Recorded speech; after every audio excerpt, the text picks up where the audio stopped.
Stars are whispering tales of old, planets spinning stories bold. Life is dancing through the night, countless worlds in the starlight.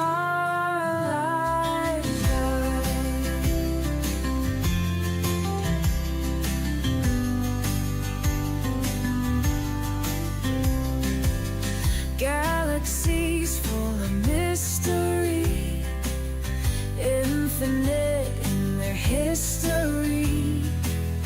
Beyond our dreams and our sights, life blooms in the cosmic lights, dancing on the edge of space. Take me away, feeling the universal grace. In the dark our hearts ignite, life across the endless night.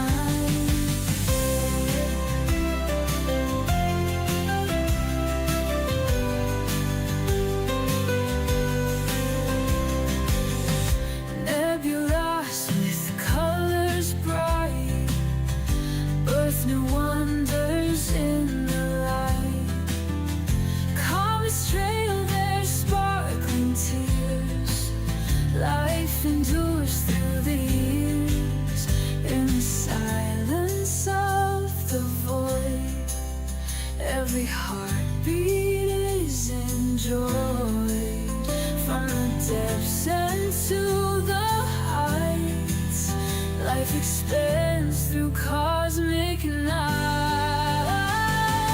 Dancing on the edge of space, and off we go, feeling the universal grace. In the dark our hearts ignite, life across the endless night.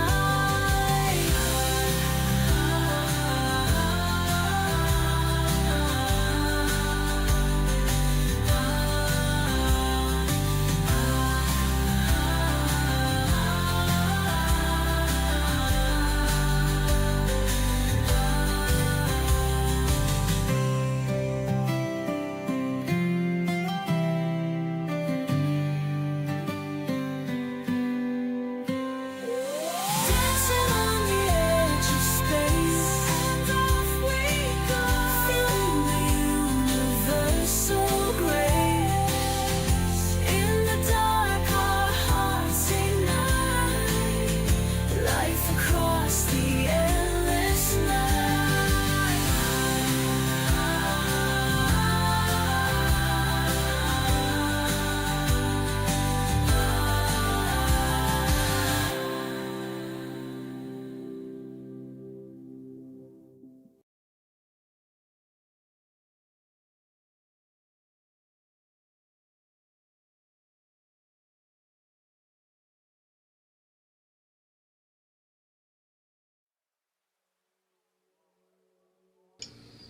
Hello, everybody. Welcome to SkyTour Livestream. It is me, Mark. I'm here, and as usual, I have Daryl with me. Hey, Daryl, how are you? Hello, Mark. I'm good. You? Hello, everybody. Howdy. So, how's it going, Daryl? Oh, it goes. With the change of the seasons here, and we've seen this happen every year. Yeah. Since Mark's on Eastern time, he wants to start the show before he even had dinner. So Hey, come on now. I had to wing it tonight. I'll be winging it for the next 6 months. Maybe the next 6 months. Okay. Well, hey, I'm sorry. No, you're not. Well, I'm trying to be sorry. Well, whatever. Carry on. Yeah. The sacrifices we make, Yes, exactly. The sacrifices we make. I had potato soup and a turkey sandwich for dinner. Potato soup? Wow. I haven't heard of that since I was a kid. Well, Progresso, but Oh. I was in a hurry. I love potato soup. Oh, cool. Connecting Her cameras. mom made it. Mm-hmm. Mommy Progresso. Huh. Yeah, right. Mhm. Mommy Mildred. Ah, all right. It's one of the names you don't see anymore or hear anymore. Yeah, what's that? Mommy Mildred. Who is that? My mother. Well, but she didn't make your soup for you. Not tonight. Okay, so it was her. When I was, well, she made it regularly when I was a kid. Oh, okay. Hey, cool. I want to say hi to everybody who's here. How you guys doing? It's so nice to see you here. We are obviously live tonight. This is not Memorex. This is live. And we are doing our pre-Thanksgiving stream. We're going to be looking at some really cool objects tonight and have some fun. And I'm hopeful that we can get both telescopes up and running. I got them both up, but the Sonoran telescope is not responding at the moment. So we'll see what's going on with that. It might be a simple reboot situation, but it won't affect this telescope we're looking at. This is Benson, and this one is working great. Let me also make sure the music is a little lower for you guys. There we are. So, I actually I came in last night. It was beautifully clear out in Benson last night, and I came online and I took some images, which are up on skytourlive.org. You can go there and see the data that's up there. You know, we still haven't got access to our old data, and we may never get it back. And I think, I don't know. I just think that it might be a problem for us. I don't know if we're ever going to get it back. Let me work on that. I will work on that and see if we can actually get this to work out for us. But I don't think, so far, I don't think it can. Mark, you sound okay to me, but people in chat are saying, "Can you check your audio?" I did, and they were right. They said you sound raspy.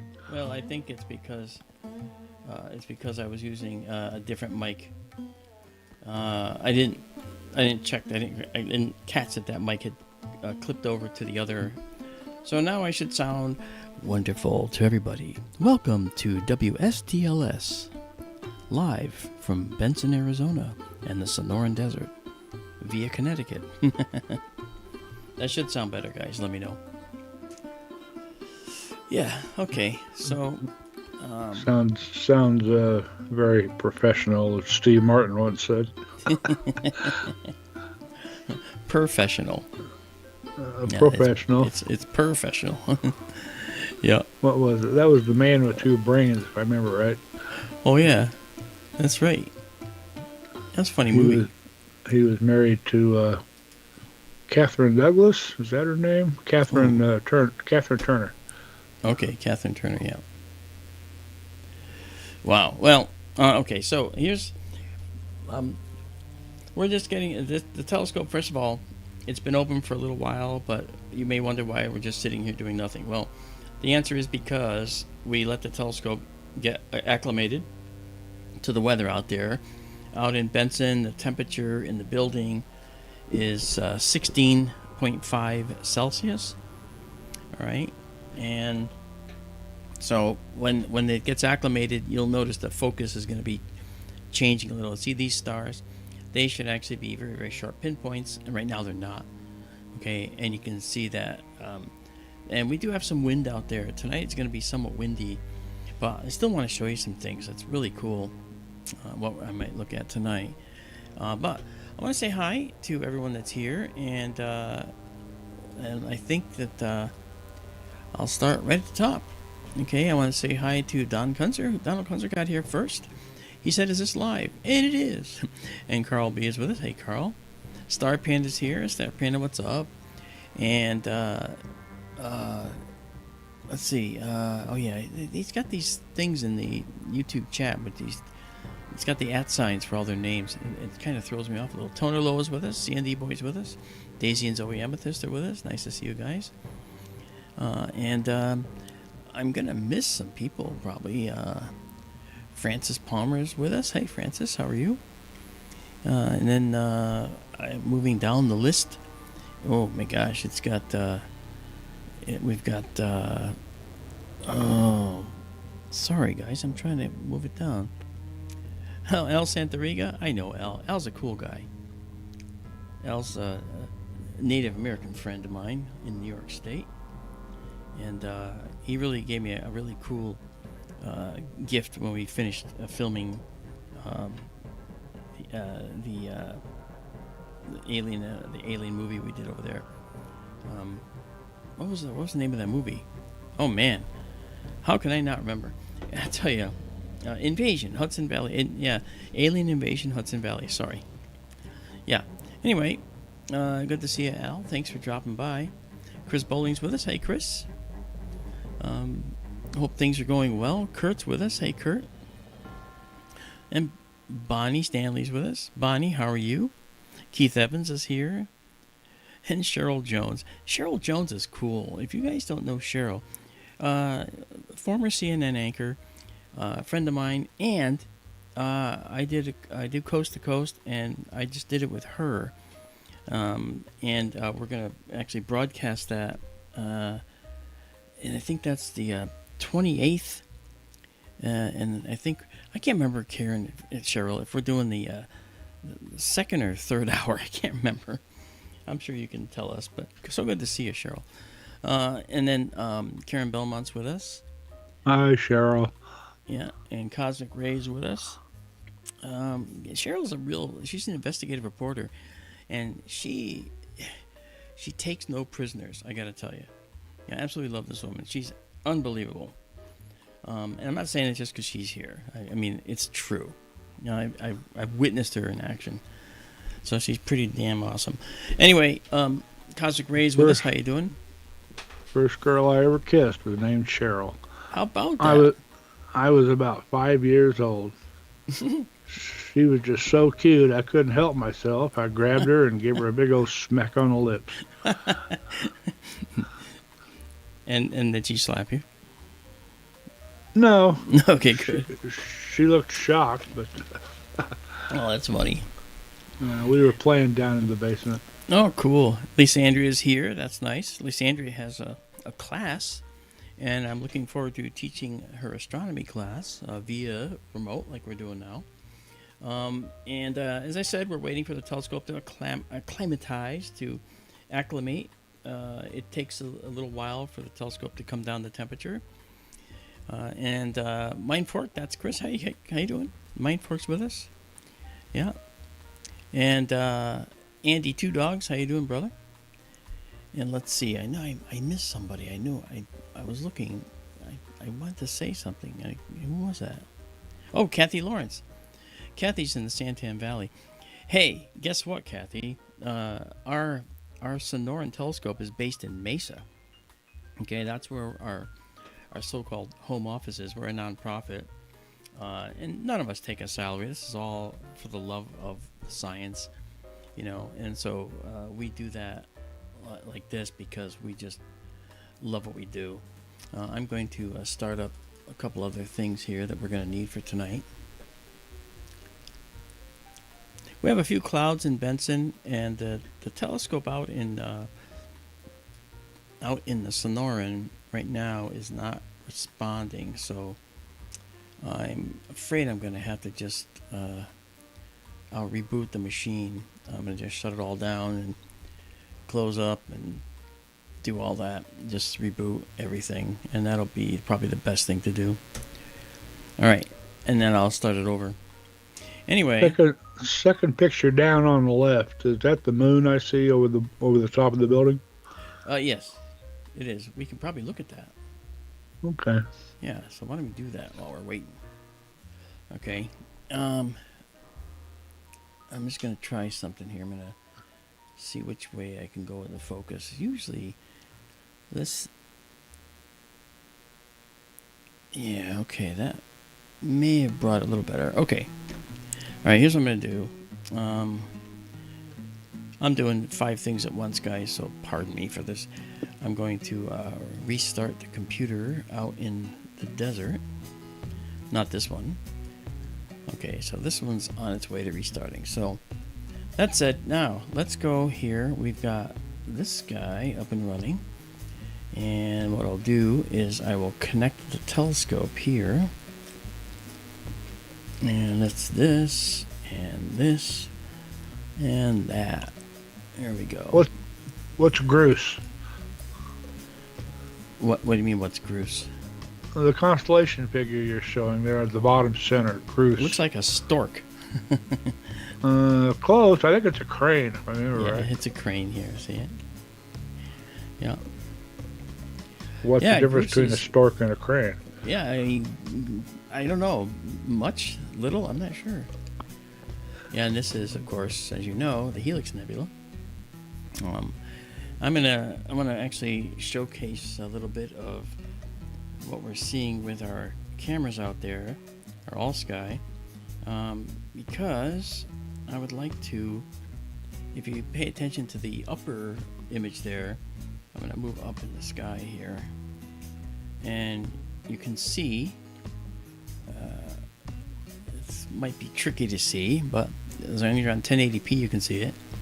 Okay, here's the Pleiades, and here's the Pleiades here, and the Hyades right here. There's Aldebaran right there. Okay, and there's the Pleiades, right? In a little while you'll see Orion cresting this hill right here. That's the eastern horizon. And that's really pretty. Okay, now let's see if we can move around here. A crane is more graceful than a stork. You think so? Sure. Storks bring babies. Oh, well, he's got to be graceful to deliver babies, right? Don't you think?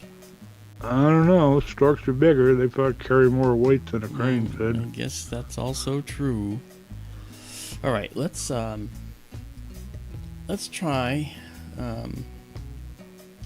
Let's try and go up to here first. Let's see if we can get to the double cluster. With this We have telescope. cranes that overwinter here in Colorado, in fact, up in the San Luis Valley where you were, Alamosa. Yeah, I'll be back there. Yeah, they're more up Monte Vista, I think, north or northwest or west of Alamosa. Sandhill cranes, they show up every year. Yep. There's a double cluster. Look at this. Now, keep in mind this telescope's a narrow field. It's not a wide field like the Sonoran telescope. So we're only seeing one of the clusters here. All right. So let's get this figured out. Okay, that's going to go that way.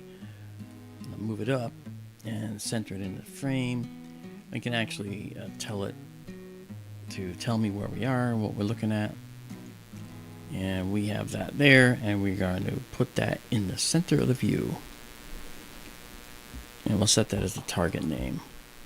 This is interesting because when you look at this, you're going to see that there's also some red stars in here. It's an example of a cluster in evolution. It's actually evolving. The stars are evolving. And you can see that, okay, right now, if we look here, right here, sorry, right? You can see some of these stars here, like this one and this one, they look like they're brighter. And that's most likely because they become red giants in this cluster. So because they become red giants, they may bloat to a much larger size. They will bloat to a much larger size than they used to have originally. So let's do this. Let's now that we're centered, I'll check that. All right. Yeah, we're good. All right. And so now that we're here, let's take an exposure of this. All right. We're getting a lot of new reticles, which is kind of cool. All right. And one thing I'll do here is, okay, we got that. All right. So now what I'm going to do is work on getting a focus curve here. And so we're going to manually put it out of focus and then have it go into focus. All right. And we're going to make it go into focus automatically. So that's what I'm going to do. This is what we do, you know, every night when we start running. In fact, we'll do focus runs several times during the night. All right. So let's do this. Okay. Okay, let's take this and go. Let's do 100.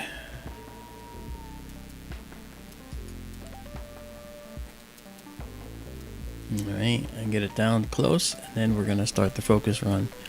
So it'll be a shorter amount of time. One more. Okay. Now, you'll notice they're slightly out of, well, actually not quite enough out of focus. I want to see him build the curve. Alright.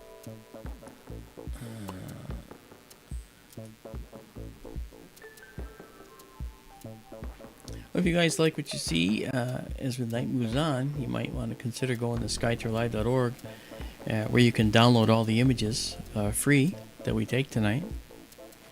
I always like providing those to you free.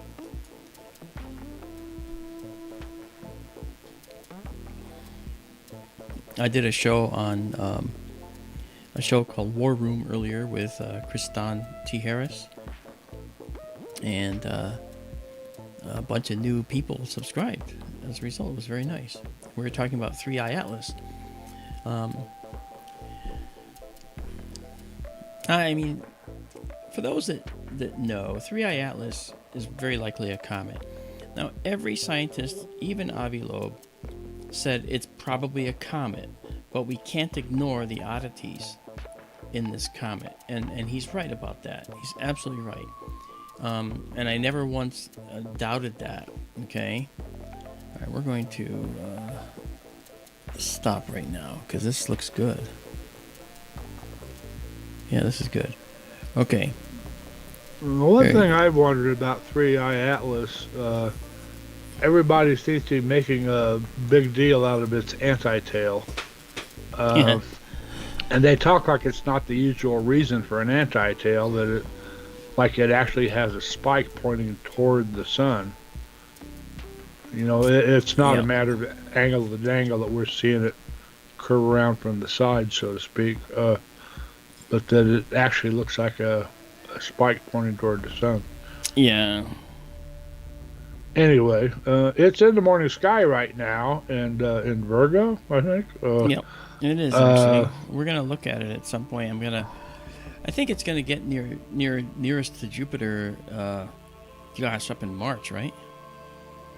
I don't remember. And then it's gonna be nearest us on December 16th or 19th. Yes, 19th. December 19th. Well, an interesting thing about 3i Atlas, it just flew right out of my head. What was I going to say? For all the hoo-hoo about NASA releasing the 3i Atlas images, there are amateur astronomers out there taking better images than NASA did of the comet. Yeah. If you look over at spaceweather.com, they have some really great pictures of 3i Atlas over there, tail and all. Yeah. And we'll get some too. I just have to, the problem is I gotta do it when it's clear there. This is the second night of clear skies we've had in weeks. I don't understand why, but that's what happened out there. So I don't know why that happened that way, but that happened. Okay, so we're focused here. I'm going to get our guiding star. There we go. That's a perfect star. I knew that was going to be the one. Okay. So now we're guiding. What? I'm sorry. Speaking of comets named Atlas, that other comet Atlas, K1. the Golden Comet, which is really unusual, I see that the nucleus is continuing to break up on it. It's in like 4 pieces now. What constellation is it in? I don't remember offhand. Give me just a second, I'll find out. All right, guys. We're going to take a 20-second photo of this. All right. This is 1/2 of the double cluster. Imagine a similar cluster right next to it in the sky. It's a naked eye object. You can see it with your eyes. Where is it? I'll show you. First of all, let me get this up and running and pull down our low light mode out of there so we can actually get our stacked image. So here comes our first stacked image. Look at that beautiful object. Okay, let's both color correct and let's do this. There we go. Look at that. All right. Okay, we're gonna have to clear that because it was a little turbulent there. Where is it? Well, There we go. Between Virgo and Leo. Okay, so we can't see it now. Well, it's It's a another morning morning object object. again. Or am I thinking of the other Comet Atlas? K1 Atlas, the Golden Comet, is between Virgo and Leo Mm-hmm. as of November 2025. And 3i Atlas is in Virgo. Both of them are. Yeah, both in the morning. So here's what's interesting about this beautiful cluster, guys. I'm going to zoom in for you. Let me actually drop this out of the way here. Go. There we are. All right. Now, Yes, it is. the double cluster, thank you, Daryl, for that. The double cluster is interesting. It looks like two clusters side by side. And you'd be forgiven for thinking they're the same distance because they kind of look the same. But if you look at them carefully, you'll notice that they're not the same. Okay, we had a issue here with this stack. Let me see if I can unstack that last one to make that go away. No, okay, we got some wind out there, so we'll just do this. So what happens is one cluster is actually closer to us and one cluster is farther from us. So if you turn it sideways, they're actually, a couple, I think it's like 100 or 200 light years from each other. And we are getting, so I'm going to do a lower number of seconds, and that'll actually enrich in the colors. Yeah, see, we're having, I see one red star now. yeah, there's one too, okay, but I have to make sure we can get these. Okay, so yeah, I see that we're having a little wind out there right now. And you can see by the size of these jumps of correction that it's having a little bit of trouble trying to keep everything centered. But we got two frames so far. Wind causes this to happen. This is our dynamic guiding system here that we're using, called PhD2. And we got 3. And here's those red stars I was talking about. Let's do this. Let's take our mid-level here and drop it way down. Let's grab it and pull it way down. Okay, now you can see there's other smaller red stars in here. Like there's one right there. Okay, that might be a star that's either very distant or it's a red dwarf star, which tend to be only a little bit bigger than the planet Jupiter, and by and large about a tenth the size of the sun or so, and much less mass. And these stars here, although they're also red, you might say, oh well, they're just red dwarfs closer to us. But the fact is, what happens in a cluster is the stars all start off at the same with the same birthday, and pretty much made of about the same material each. So they have pretty much the same life expectancy in terms of evolution. But if some are slightly more massive than others, they may burn through their hydrogen faster. And when you're talking about a lifespan of either hundreds of millions of years or billions of years for some of these stars, then what you're going to see is that some of the stars may burn through their hydrogen 10,000 to 100,000 years quicker than the others. And so you'll find in our lifetimes, a mere wink in universal time, you'll find that some of the stars in the cluster may be red giants already, but in the overall lifespan look of that star cluster, that's a wink in time. And eventually, all of these are going to go pop, pop, pop, pop, pop, pop, pop, pop, and pop into red giants over time. If you could speed it up, you'd see them all go whoop, and all be red giants.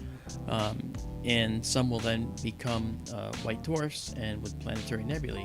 Because these stars probably aren't massive enough to be supernovae in this cluster.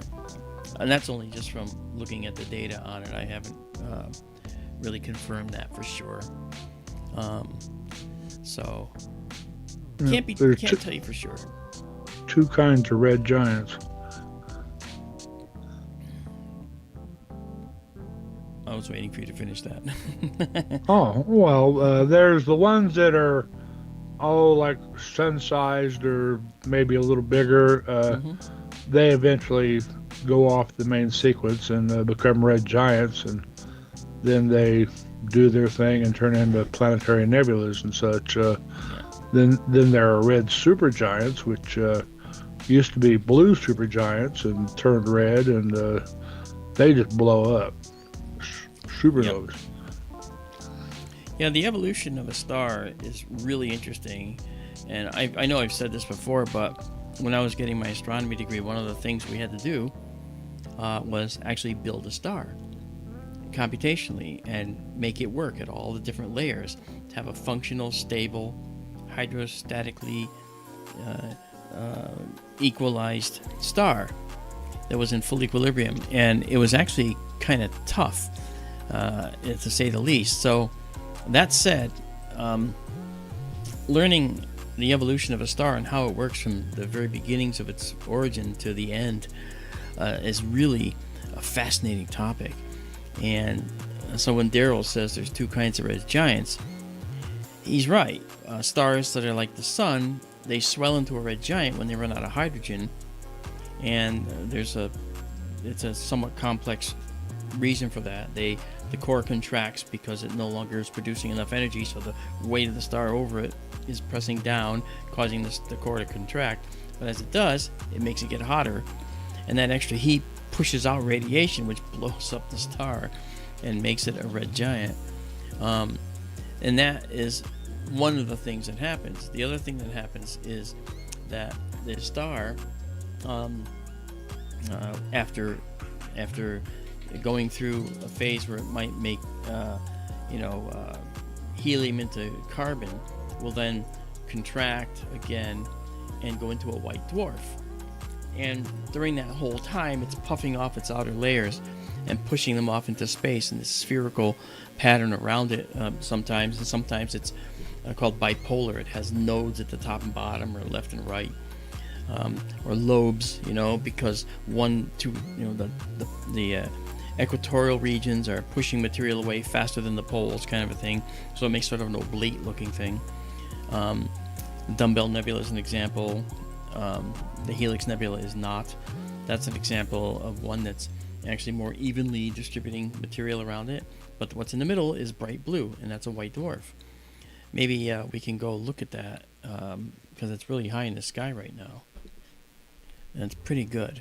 So that said... I'm not bipolar. Shut up! Yes, yes, you are. Yes, you are. No, I'm not. No, Yes, no, you I'm not. are. No, I'm not. And he's talking to himself, folks.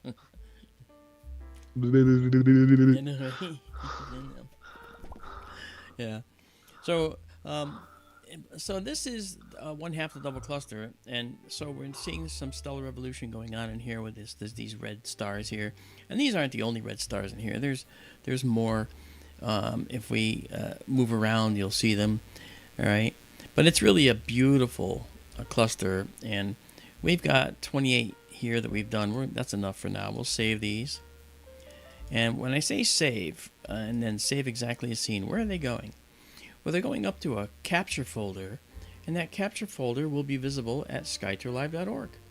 You scroll down, and you say, "Hey, I want cool pictures," and you click on it, and read the instructions first, and then you'll see the folder for tonight, November 24th, 2025, just before Thanksgiving, and you'll be able to take down the image that we just took right here. All right. In fact, this image right here. All right. I'll show you. No, I won't show you. I'll save one more time because we got more than we need here. So let's do that. Is this on a hard drive now? It's not on the cloud? I'm duplicating it down on my home drive as well as up online. So here's what is right up online right now. Okay, this file is available for you to download if you want, and you can check it out and check out all the stars out there and the stars in this cluster. Okay, and it's already there, as you can see. So if it's there for you too. All right, so let's do this. Let's come out of here and let's go down to our low light mode, which I like to do. All right, and so there we are. You can see it. Now we also have the option to go negative, so you can see a negative view of the sky. I know I just blew people's eyes out. Ah! But in astronomy, we often work with the negatives, and we never usually use this view here, believe it or not. That's kind of weird, I know, but that's kind of what we do. Let me just look up and see what we got for clouds. Let me look over at the south. Here's the moon. All right, it doesn't look bad, actually. You can actually just see the Milky Way right here. See the Milky Way right there, guys? You see that? There's the Milky Way. Even with the moon out, we have the Milky Way out there. So that's how dark it is out there. It's really beautiful. Okay. Now let's see if we can do this now. I want to actually take us around. We had a cable snag problem with the telescope the other day. So this tonight represents the first test to make sure that the cable is not a problem. So I'm going to have the telescope head over to the west. So we're going to see it swing around now. And I'm going to stop our guider. Then come back here. And I'm going to the moon. I'm heading to the moon. Right to the moon, Alice. All right. So as it comes around, we should see the sky get very bright here because we're going to have the moon come into view here. What was the show called? Honeymooners? Yes. Yeah, With Jackie, Ralph Cramden. Jackie Gleason. Yeah. Did you know that the Flintstones were a takeoff on the Honeymooners? I did, actually. Absolutely did, yes. Okay, so as you can see, we're going to chase the brightness here.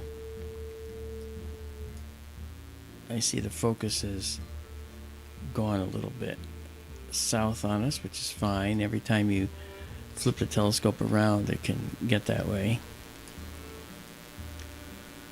Here it comes.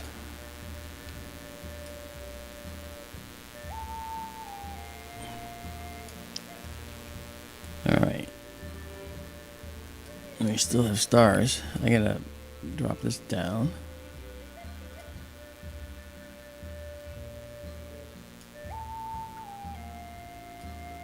Mm-hmm.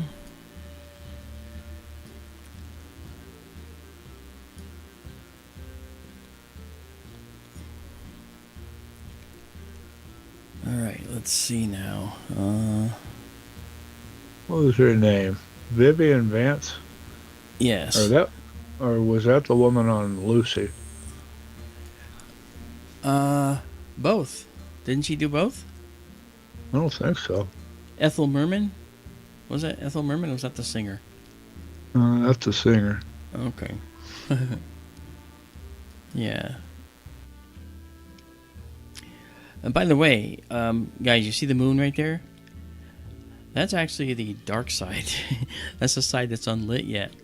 So if we move over more, okay, you'll see the very, very bright side coming What up. we see right there is the dark spot at the lower left is, Let's go back there. Jesus, just flew out of my head again.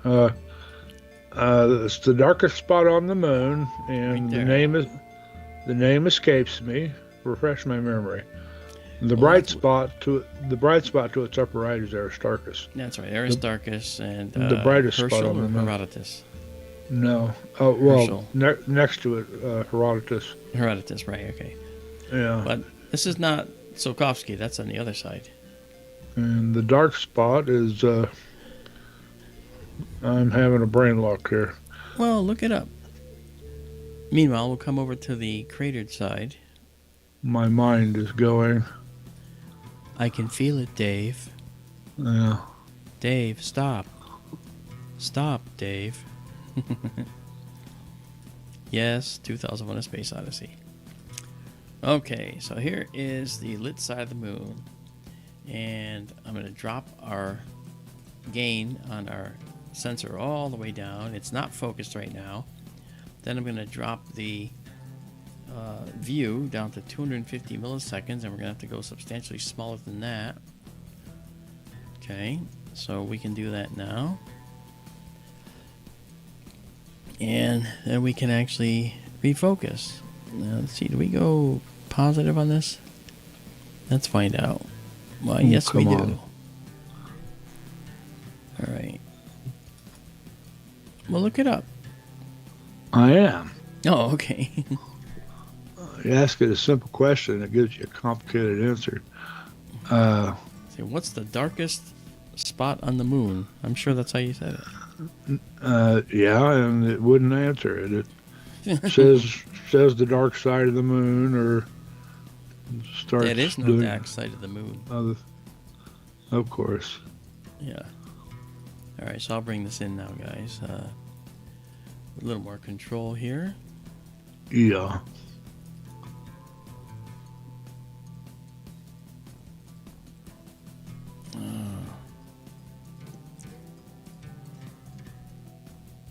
Hey, good vibes. How you doing? Nice to see you, Sam S. What's up? Nice to see you as well. I'm raising us to here, and I gotta just still mess with the focus just a little bit. Let's go. Yeah, the other way, maybe.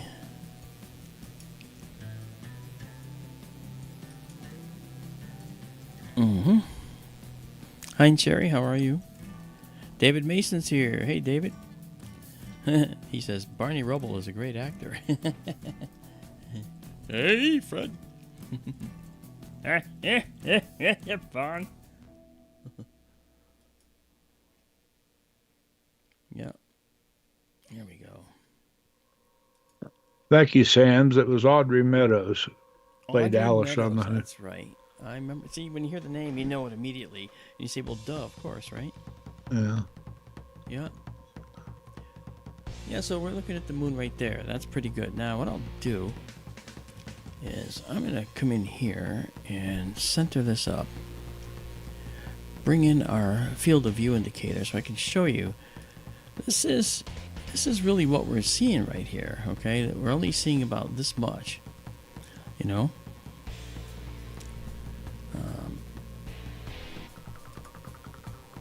And we can actually make that star centered for now. And we'll just redo the centering up. Now that should be, we should see that just off the side, but if we were to get up really bright, we'd have to move around to see it, the star, but that's okay. Grimaldi. That's the name of the darkest spot on the moon. And Okay. that was a lot harder than it should have been. Aristarchus is the brightest and Grimaldi is the darkest. Both on the front side of the moon.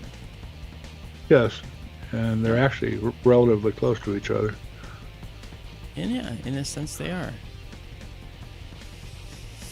Well, it's kind of funny because the lowest spot on the moon is the Aitken Basin on the other side of the moon, on the far side. And the highest spot of the moon is north of the Aitken Basin on the far side of the moon, on the uplifted terrain that was made from the impact that created the Aitken Basin on the moon. The moon is not round. I know you'd like to think it is. It's actually kind of oblate. It's sort of an oblong shape. And the denser part of the moon is on the far side and not on the near side. The thickest terrain is on the far side, not the near side. When you look at this image right here, okay, if we were to move this up here a little bit, okay, now if you look here, you see we have these Maria, these gray areas in the moon, gray here, and we know that when the moon goes around the sun further, we'll see what looks like half of it lit up, when in fact half is always lit up because it's a ball being illuminated by the sun. But from our perspective, we're seeing a little bit of a crescent right now, just past the waxing crescent and just before first quarter. And when we look at this, and we look at these dark Maria, we see something interesting, and that is that it's only on the front side that's facing us that we actually see these Maria, these lava seas, areas where when a strike, and you can see this is round because an impact of an asteroid struck the moon at one point and created this gigantic hole, and it melted a lot of material, which then flooded to fill the interior. And that's what we're seeing right there. So, but the Maria are only on the side facing us. That has always been a mystery in astronomy. Why there's no Maria on the far side of the moon? Yeah, I bet you're going to talk about this again. I think you've talked about it before. You would think, since the moon is tidally locked to Earth, that the side facing away from us would catch all the asteroids on the way in. Yeah, but actually, it seems to be the opposite. That it's almost like, with the near side of the moon having all the Maria, that the asteroids had to go by Earth first before they hit the moon. But yeah, you think that, but then you look at the Aitken Basin, and that's a gigantic impact basin on the far side, but it doesn't have much Maria associated with it. That's because the crust on the far side is much thicker than the crust on the near side. So that means that the thickness of the crust on the far side of the moon is way thicker than the thickness of the crust on the near side. And that had to do, and that gives us an idea of chronology. When did the moon become tidally locked? The moon became tidally locked at a point where it was still relatively molten, as was the Earth. And when it was much closer to the Earth, by the way, when it first formed. And so there was a lot of infrared energy, heat, that was being radiated, which is light, just light you can't see, right? Radiated off this young Earth toward this molten orb, which was the moon. And whenever something struck the moon, it would splash stuff up, right? But the infrared energy would tend to push it out and away from the moon, where the moon's gravity would capture it on the far side, and then it would land on the far side. Over time, millions of years, what happened was the far side accumulated more of this splash ejected material than the near side. So that meant that it kind of made it so that the crust on this is a theory, by the way, and it's not just mine, trust me, that made the crust on the near side thinner than the crust on the far side. So this is why when we then had later bombardment eras where lots of things hit the moon, because it wasn't just the formation of the moon that caused all this, because the moon was molten, right? The moon probably solidified and was melted several times. There was a bombardment era that hit Earth and the moon, and basically the inner planets were sweeping all of this early solar system formation material out of the system, and captured all these rocks and so forth that were floating through space. And when it did that, it made all these craters. Now the moon, no atmosphere, no erosion, other than other objects hitting the moon, changing the face of the moon, and solar radiation doing things to the soils. Well, in that time, the moon is a time capsule. We see stuff on the moon as it was when it finally solidified at the end of the bombardment era. And the Earth, being an eroding planet with its atmosphere, with rivers and rain and so forth, many of its millions of craters that it also had have long since eroded and been covered, destroyed. And we're still finding craters on the Earth. I think the latest one we found was northern tip of Greenland. Was a meteor crater from relatively recently, not billions of years ago, but maybe millions of years ago, right? There's one that I saw its name just the other day. Some are saying that it was created in the Dryas, late Dryas impact. The Younger Dryas event. Okay. Younger Dryas, yeah. Yeah. Like 12,000 years ago. Well, I mean, we have meteor crater in Arizona. Though I'm thinking large impacts. Right. Like there is a lake in Canada that's a big ring. Well, what is that? That's an impact crater, and erosion has taken over, filled it in with sediments and water. But the ring is what remains of the impact crater. And some of you in chat, especially C&D Boy, you might know, right, Bob? You might have an idea of what the name of that lake is. I can't remember it offhand. He'll remember. He'll know. And we have Kyle Lynch with us. Hey, Kyle. Let's Lynn Astro. Lake who? Lake what? I don't know. I mean, I was just saying hi to someone in chat just then. No, lake. You're talking about a lake. Yeah. It's a lake in Canada. Agassiz? No, it's one that's a large ring. Oh, Manicouagan. Yeah, Manicouagan. Yeah, that's right. Manicouagan, whatever. Yeah, whatever. I don't know how to say it either. Yeah, the Manicouagan. Thank you, Daryl. Yeah. Yeah, Manicouagan Lake is an impact event scar, but a big one. Okay, much bigger than the Arizona crater. That's a mini one. That's a meteorite. That wasn't any kind of an asteroid hit. The Greenland hit was an asteroid. Maybe related to Younger Dryas as well, from what they were saying. I think that one also related to it. So anyway, there's a lot of impacts on Earth, but the moon is a time capsule. As you can see, every crater on the moon is as it was back when it first happened, other than some slight weathering caused by impacts from other objects striking the moon. Okay. And other objects striking the moon would actually cause it to, slump some stuff into the bottom of the craters. Some of the craters actually have been filled in a little bit with little, regolith soil that came down the slopes.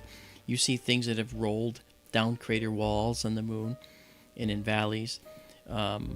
So there's a very, very interesting, like just north of Aristarchus crater, there's this Cobra Head Valley, sinuous valley which goes through, and on the walls of that valley, you can see some amazing boulders that have rolled down. These boulders are the size of houses and bigger, and they've rolled right down the sides, boom, boom, boom, into the base. Now what's that? Schroeder Valley. Yeah, that's Schroeder's. Yeah, that's right. Schroeter. Yeah, I think you're right. I see the lobster claw right up top center. This? And that's, yes, that's another one I can't think of the name of. It's not Theophilus. No. Let's see if I can... Theophilus and the two other craters. That makes that double dumbbell I like to talk about. Theophilus, Diana, I forget. Yeah, I do too. I'm losing my mind. Yeah, the moon is quite low, so it's hard to keep it focused tonight with it being so low. You can see how low we're looking to the horizon there, and there's it looks like a contrail up there. But not bad for being that close to the horizon. But, that is your moon. We could try to do a quick stack. And this is a nice little stack. We've stacked 10 of them so far, so we'll save it as a ping. So that's saved now. And we can reset the stack and do it again.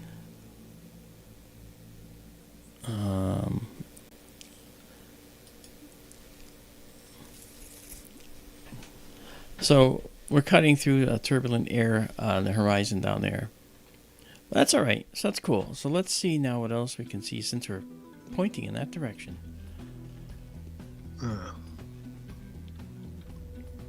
Yeah, see how low the horizon we are? We're literally, just like 14 degrees above the horizon.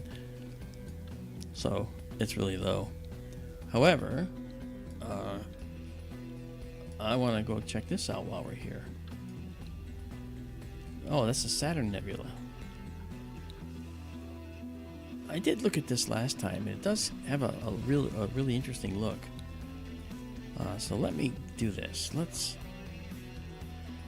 go back to our low light mode for this and bring up our gain back to 250. Is that the same thing as the Ghost of Saturn Nebula? Or am I thinking of something else?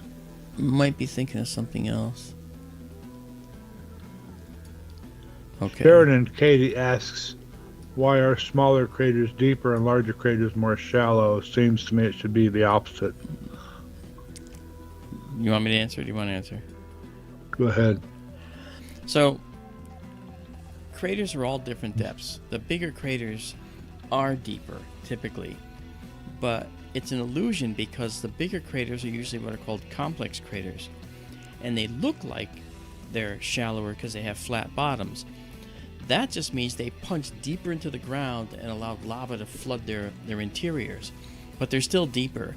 I will do another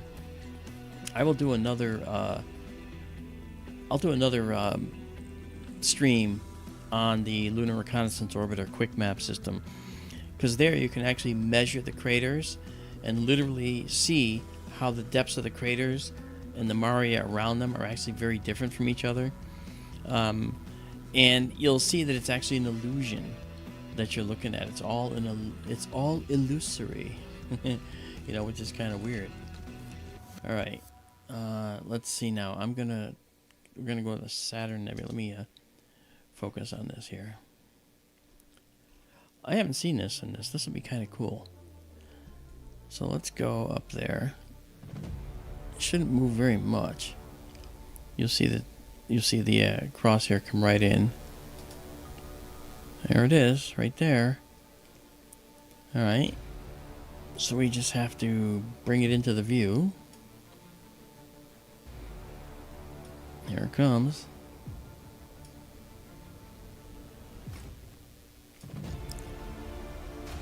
All right, and then let's get it up a little higher here. Right there. Perfect. All right, now we're going to have to refocus, I believe. Let's do this. Oh, that's not so bad. Well, the Saturn Nebula, you can see, we're not going to be wanting to take a very, very long exposure because the Saturn Nebula, you can see the edges of it here. It's really small and relatively bright, so it's going to be problematic at best to actually get this thing perfectly in a position to be photographed. We want to capture these appendages out here, but it's going to be hard. But we're going to try it. So here's what we're going to do.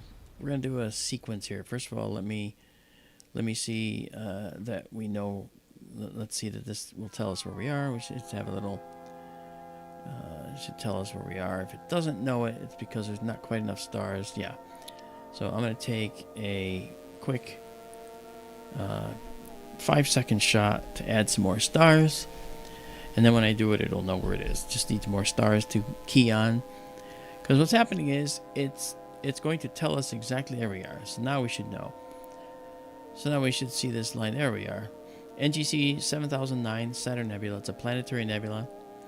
And now we know what it is. All right. So that said, we're still guiding. So what I'm going to do now, I'm noticing that it looks like we're focused okay for stars. Maybe not. We'll do it. We'll just try one more thing. Let me just try this.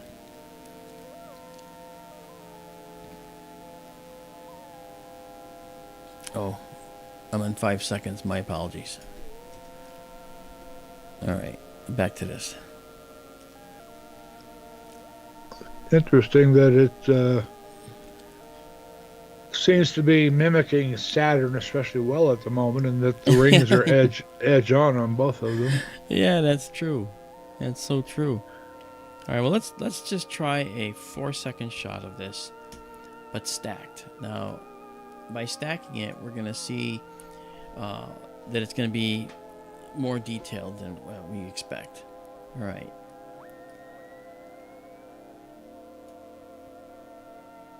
All right, so being that it's only 4 seconds, we're not getting enough stars to align on. So we're not actually stacking anymore. We're actually losing them. However, we might be able to fix that. Let's not align and not do this, and let's try this. Try it again. There's one. And if our guiding is good, there's 2. The stars should stay locked steady.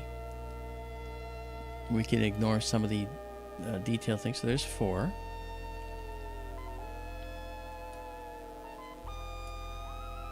All right. Well, you can see that it looks like Saturn. Saturn Nebula is an interesting thing. Interesting object. Now, the other thing, too, about the Saturn Nebula, we'll zoom in a little. Okay. You'll notice that it's got like a disk here. Okay, and then it has an object here, which is sort of off-center. So it's got one like this, and then it's got this shell around it. It's a very complex object, actually. Very complex. And if we come down here, playing with the curves is very much essential. Now, if I do this, if I do a negative of it, will that help see it? A little bit. You can start to see the density in here with some details in there. Okay. And this negative thing here. Alright. But let's drag this way down to reduce some of the interior brightness. Notice it didn't really do much yet. But here you can see there's a bright spot there. There's another bright spot. Let me actually see if I can do this. Down a little more.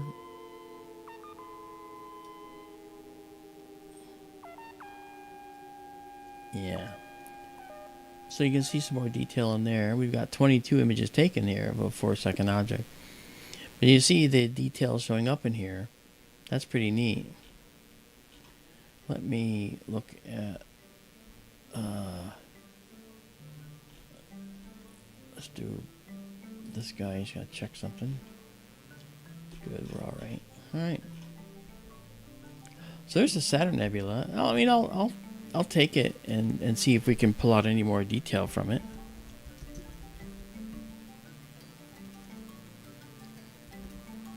All right. And if I tell it just do what it wants, it's gonna overblow it, as you can see. But you can see the bars on this thing have these brightenings at the edges, which is really interesting, unlike Saturn. It's kind of interesting, isn't it? Let's color correct this too. Alright, that's not color corrected, that's wrong. It's being overwhelmed by that. Okay, that is coming up to be correct. That's correct. Okay. Pretty neat though, huh? The Saturn Nebula. Not bad. So I'll save these like this, and then I'll move on to the other planetary nebula of its kind, called the Helix Nebula. Okay. So let's do that. So we'll come out of here. If you have any questions, put them in the chat, okay, guys? Daryl, looks like a big fried egg. Come on, really? To the eye, it does. I guess so. Let's say hi Well, to the Shelley ba- Gormley. How are you, Shelley? Nice to see you. Go ahead. The Sorry. ball of the planet is a yellowish, maybe a touch of brown to it, Mm-hmm. to the eye, Nice. and Yeah. and the rings are white, and it looks like a big fried egg. It does. Right. I can't disagree with that, can I? All right. So let's now come out of this for a moment, because I'd like to take us to another location in the sky, away from the moon. And we have Sculptor here, and there's a beautiful object there that we may want to see. And we may want to look at that a little bit. But we also have the planet Saturn right here, which I think we should check out too, don't you think? Sure. All right. So let's go to Saturn. Wait, one first thing I want to do one more time. I'm going to come back to where we are here. The Saturn Nebula. And I'm going to make sure that our telescope knows we're there. All right. Now we'll go up to Saturn. And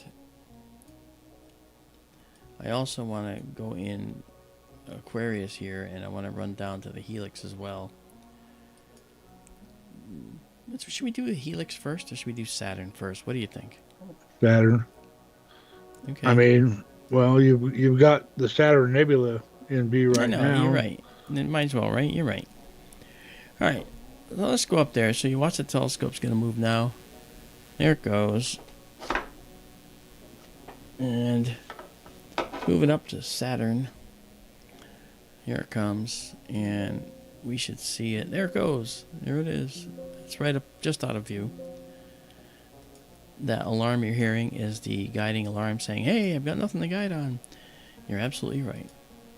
All right, so let's bring Saturn right down into the view now. Now, while it's like this, we'll be able to see some of the main moons. I'm going to guess that right there is Titan, Yeah. Saturn's largest moon. Okay. We can confirm that too by coming here and zooming in on this and find the orientation. Yeah, there's Titan. Okay, and then we have Tethys, and then Enceladus. Enceladus is another magic moon that is pretty interesting because it's possible there might be life under its surface as well. Then here's Mimas right there. Okay, and there's Mimas. Or is that Dione? Oh no, that's Dione. I think that's Dione out there. Could be. I don't. No, maybe not. I think that's got to be Dione. And Mimas is too close, I think. Well, anyway, I think that's it's not in the Mimas. plane. That's what's weird. well, yeah. If it's not in the plane, it's not a major moon. Yeah. All right. So let's do this. Let's reduce. Yeah, as you can see, and now by this quick reduction, we can see right here that Saturn is a blob right now, but we're gonna drop our gain down to 0 again so we can get the best view. All right, we can see now the rings passing in front of Saturn right there, but it's not really focused at the moment. Let's see what this will do. Oh, there we go. So you can see some cloud bands on Saturn right there. We'll save that as a ping. I'm going to say this is Saturn. Alright. And we'll save it. Alright. It's going to be taking snapshots right now. So, and we can change all these settings here to do this. But what I'd like to do is... let's see if we can actually squeeze out a little bit more focus out of this. I don't know if that went the right way. We'll find out. Yeah, that's more like the right way.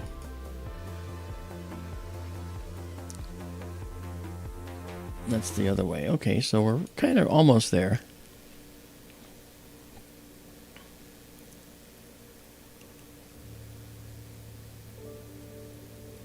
Okay.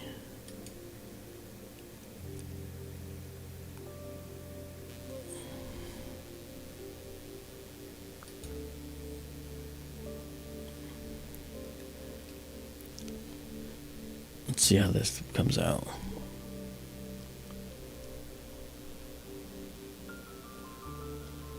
You'll notice that we don't see the rings now. That's because the rings are edge on, and this is the rings. These are the rings right here. And if we were to bring this up higher, you might see the rings now. Okay, but that's, again, it's very faint. Now I got to tell you something about the rings too that you may or may not know, and that is that when we sent Cassini to Saturn, we actually sent the Cassini probe through Saturn's rings.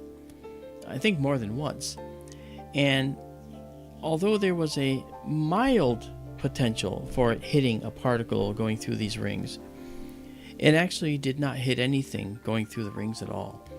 And the reason is because the particles in the rings are so far apart from each other that the chances of hitting them with our several $100 million probe and destroying the probe were actually very low. The probability was very low of hitting them. And so we didn't. So we did it several times. And so when you see the rings, they almost look solid. But when you get up to them, you could be in the rings and not even know you were in them when you got close enough. It's like being in a cloud, a light, fluffy cloud. You could be in a very, very low density cloud and not even know you're flying through it, except for the mild turbulence that it causes, you know. And that happens quite a lot. People get a little turbulence, they think, oh, well, it's just turbulent air. It's clear air turbulence. Not necessarily. You could be flying through a light cloud and not even know it. Well, you can see the rings now, right there. Yeah, I got to, I would like to try something here. I want to try to zoom in on this over here. Okay, and now what I want to do is I'm going to try and manually focus. Do a little better. You see, Actually, Titan's actually got a little color to it. It does. It looks orange, doesn't it? I think this actually improved it a little. Let me try again.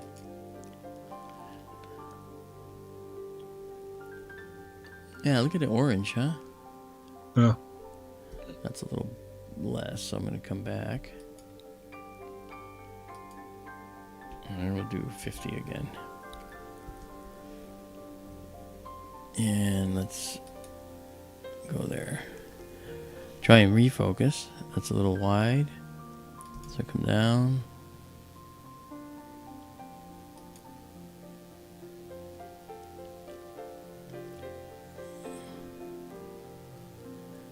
Go down one more. I'm refocusing, guys, manually. That's what I'm doing. Yeah, the Titan really looks colorful. I'm gonna... Oh, sorry. I would like to very much refocus. So what I'm gonna do is I'm gonna bring up our gain again. We'll go to 150. And now I'm going to move us to something else that will allow us to focus. Just a star field. We're kind of where there's not a whole lot of stars right now. But let's try. Might not be a lot here, but let's try it. We'll come back to Saturn. Alright. And let's bring our gain up more, actually. Do this. Probably not enough to focus. Okay, I'm going to have to move somewhere else. I want to try and do it, but it's not going to be enough stars. I need a lot of stars. If I go here, this will be enough stars. So I'm just going to go here. So we're just going to zip on over there, which is over here in the northern Milky Way. And we're going to have a lot of stars to choose from here. Curtis Horn has a question of you. Hey, Curtis, I didn't even see you come. How you doing, butter?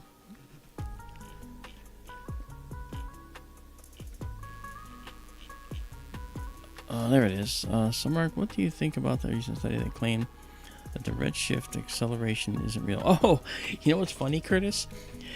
I actually theorized that too. I thought that the cosmological redshift was something that was not correct. Now, redshift, by the way, guys, is how we determine distances to other objects like distant galaxies. If they have a high redshift, they're moving faster and they're further away. And so one of the things I thought of was, I think we've got it all wrong. I don't know that redshift is properly thought of and properly framed. And I think that that's probably what they're going to discover, is that it's not. So to Curtis's question, I think that redshift is actually something that's going to end up being reworked. I really do. And it right now, it's a tenet of astronomy and astrophysics and cosmology. What are you going to say? That's why I said JWST is messing up everybody's pet theories. You think? It really is, actually. I'm going to fit the height here. Okay, so now I'm going to come in here, and we're going to just do a focusing run now. And so it'll start the focusing run. Once it gets its data, we get our image back.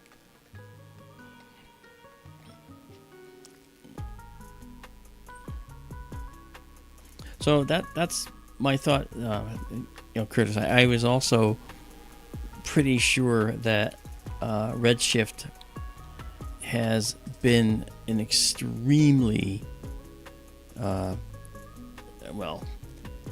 it's been sort of a forbidden topic, right? Because once we have the tenets that say, well, that redshift is how we measure speed of receding galaxies, my thought was, well, I'm not convinced that redshift is right, and I'll give you an example why. Just recently, in fact, we discovered that we might be inside of a dust cloud. And that dust cloud is a dust cloud that is associated with the Pleiades, right? And it might be that we're in that dust cloud, which is extending, we're 400 light years from the Pleiades, so there's probably this large, dark dust cloud we didn't even know we're looking out at the other stars from.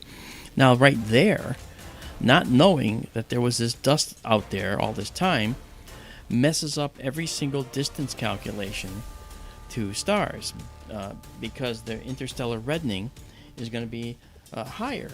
And we would just assume it's because of distance and not material between us and those stars. So I think that it's possible that redshift is pretty much thought of all wrong. But I think it may complicate things. I mean, redshift, blueshift is still a thing, though. It's not at cosmological distances, perhaps, but if we look at something. If we look at a star, for instance, we can see blue shift on one side and red shift on the other as it rotates. That's correct. That's radial velocities. However, I'll say that even though that's true, one of the things that's also true, right, is that when we look at cosmological redshift versus, Doppler shift, which is what you're talking about. We're talking about a couple of different animals there. Well, One is yes. to measure one is to measure rotation rates, speed of approach, and speed of recession. And we get that, right? Recession meaning going further away, folks. And that, because that is somewhat of a relative, it's a relational term, you're relating it to other motions. So any errors might cancel out, but I just think that it's a much more complex question than we have been able to answer thus far. Well, I do. I think JWST is going to rewrite everything. It's already rewriting some things, isn't it? Yeah.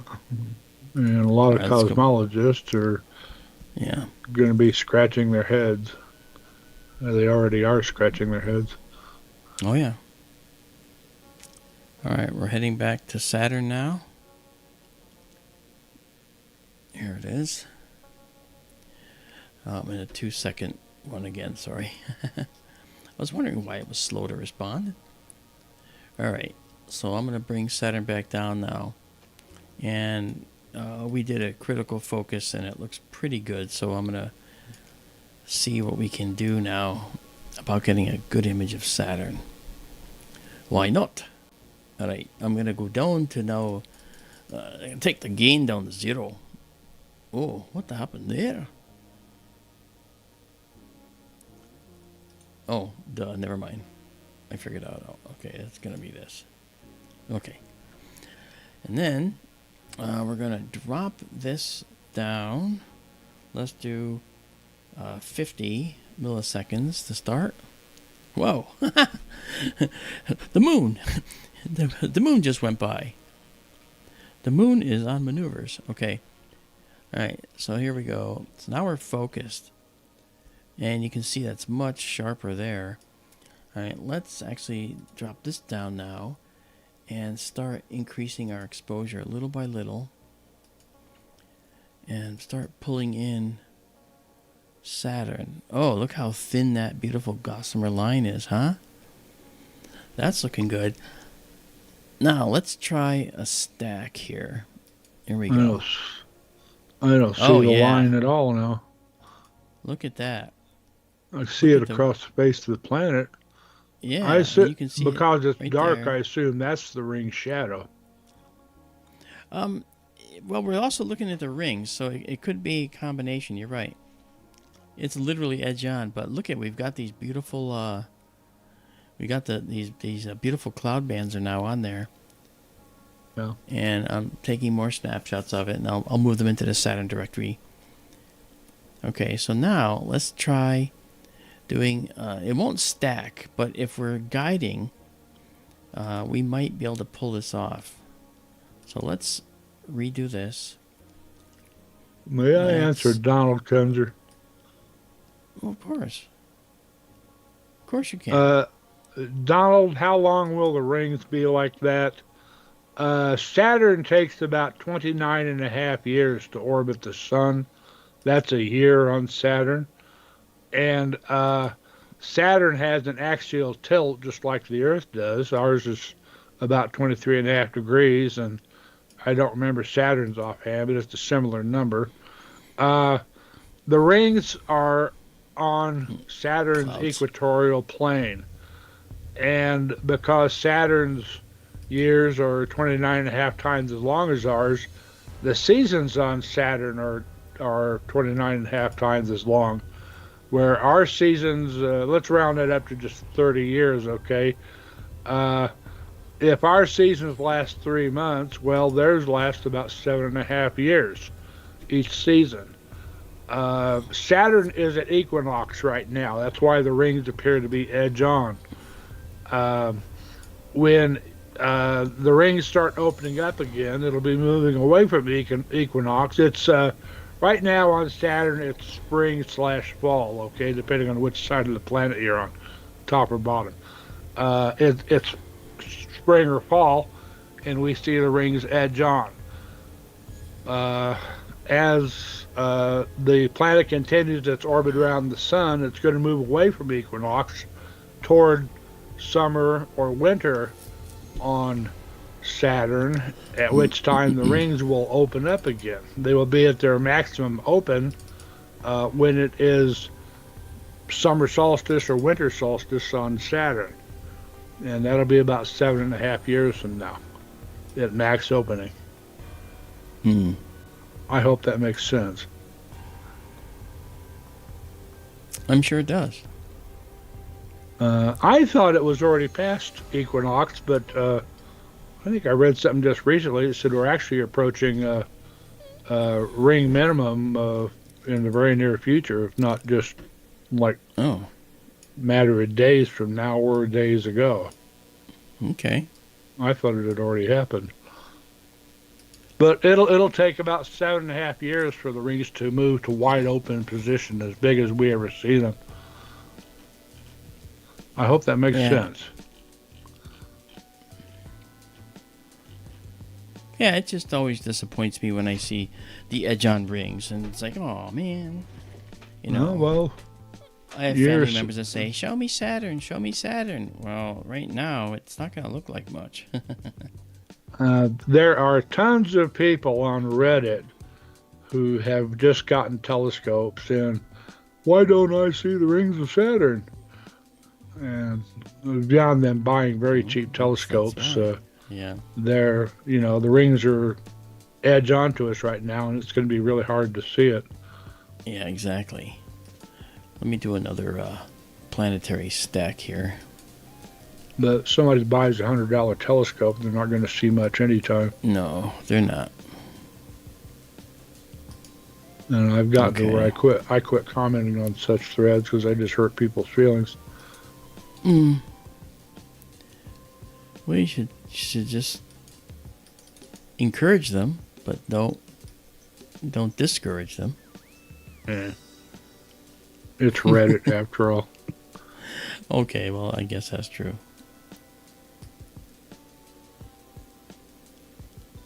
Yeah, look at that. You see people on there all the time. I want to do astrophotography, and my budget's $350. I want to see the planets. I want to take pictures of them. I want to take pictures of nebulas, and my budget's $350. Well, for 200 more, they could get a Sea Star. Yeah. And then they can. You can. Well, the Sea Star 30 is like $350. Well, there you go. So now they can do that. But I know Cosmic Ray is a big fan of the Sea Star. Yeah. Aperture rules, and that's true. 50 millimeters is 2 inches aperture. 30 millimeters is about you could see this. Inch and a quarter. You can see Saturn pretty well. Yeah. As long as you have, the ability. Okay. So this is 100 images stacked at 400 milliseconds at a pop, just under half a second a frame. So that's pretty cool. And so I'll save it as a 16-bit TIFF as well, so we can do some processing on it without losing data. All right. So now we're going to go back and head back to the Helix, which is really pretty. And the Helix Nebula, and we're going to blow this up so you can see Titan and whatever that was. Was that Enceladus? I forget. And Dione, or Emus. Not sure. Dione's pretty big. Anyway, okay. Let's back out of this. We have light clouds passing in front of Saturn right now, so I'm just looking at them on that top frame. It's hard to see, but they're there. And so what we can do is get out of them and head back over to our other planetary nebula we'd like to see. We're going to fit the height in here and head over to the Helix, which is over here.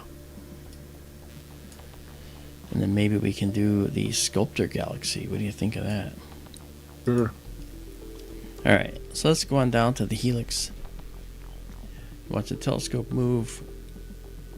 And there we go. And I have to go in here and stop it from yelling at me. Let's see if we can get some stars in here. Okay, we'll give enough to that one. Alright, so let's come in here now and let's take the gain up to 250 again. And do this. Pump it up. Boom. And let's see if it can tell where it is and thus identify our object.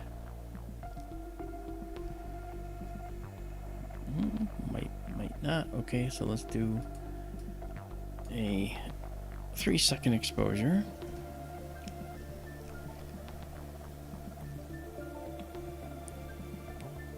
There we are, and let's try this again. Yeah, there we are.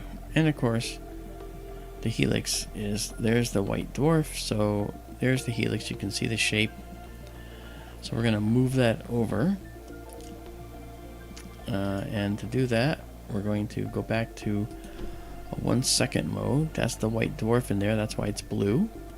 It'll get really dim right now. But let's move this down. Alright. That's a little too far down. Let's go back. And move it over a little.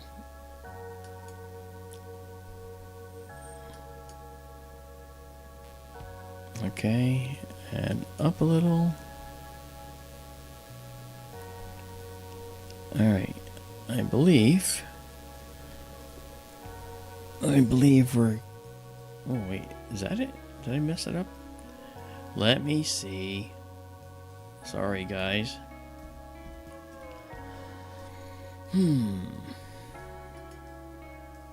Yeah, see, I moved it too far.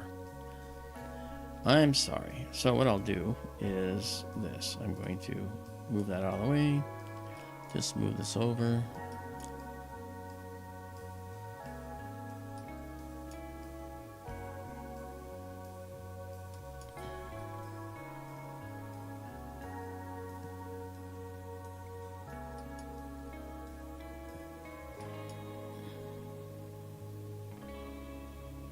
Okay. So there's the dwarf right there.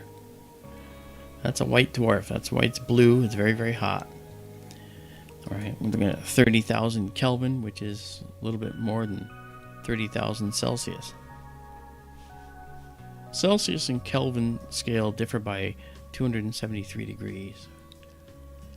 Okay, so I have it. You can see the ring of it right here.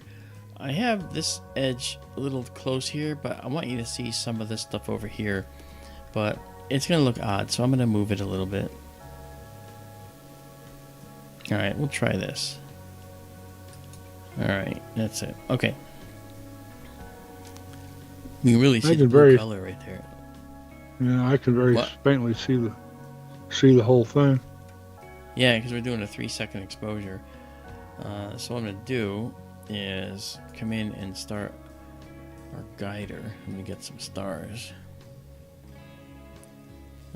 Actually, let me stop this and redo the star field. Alright, and now we'll do this. Okay, and we'll try to guide on that. Alright, we're going to let it stabilize now.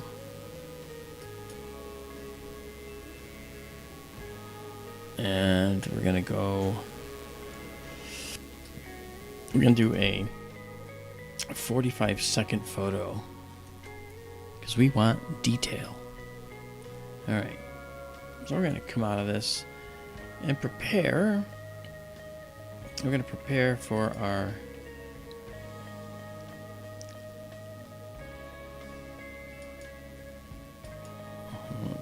Why is that not listening to me? Oh, that's listening. This ain't.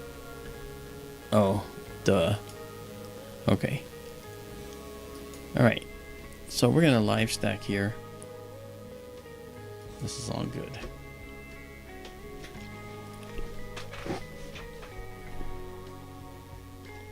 And Ronald Radio is with us. There it is. Look at that beautiful object. And it is placed well so you can see this upper arc. That's what I wanted to show you.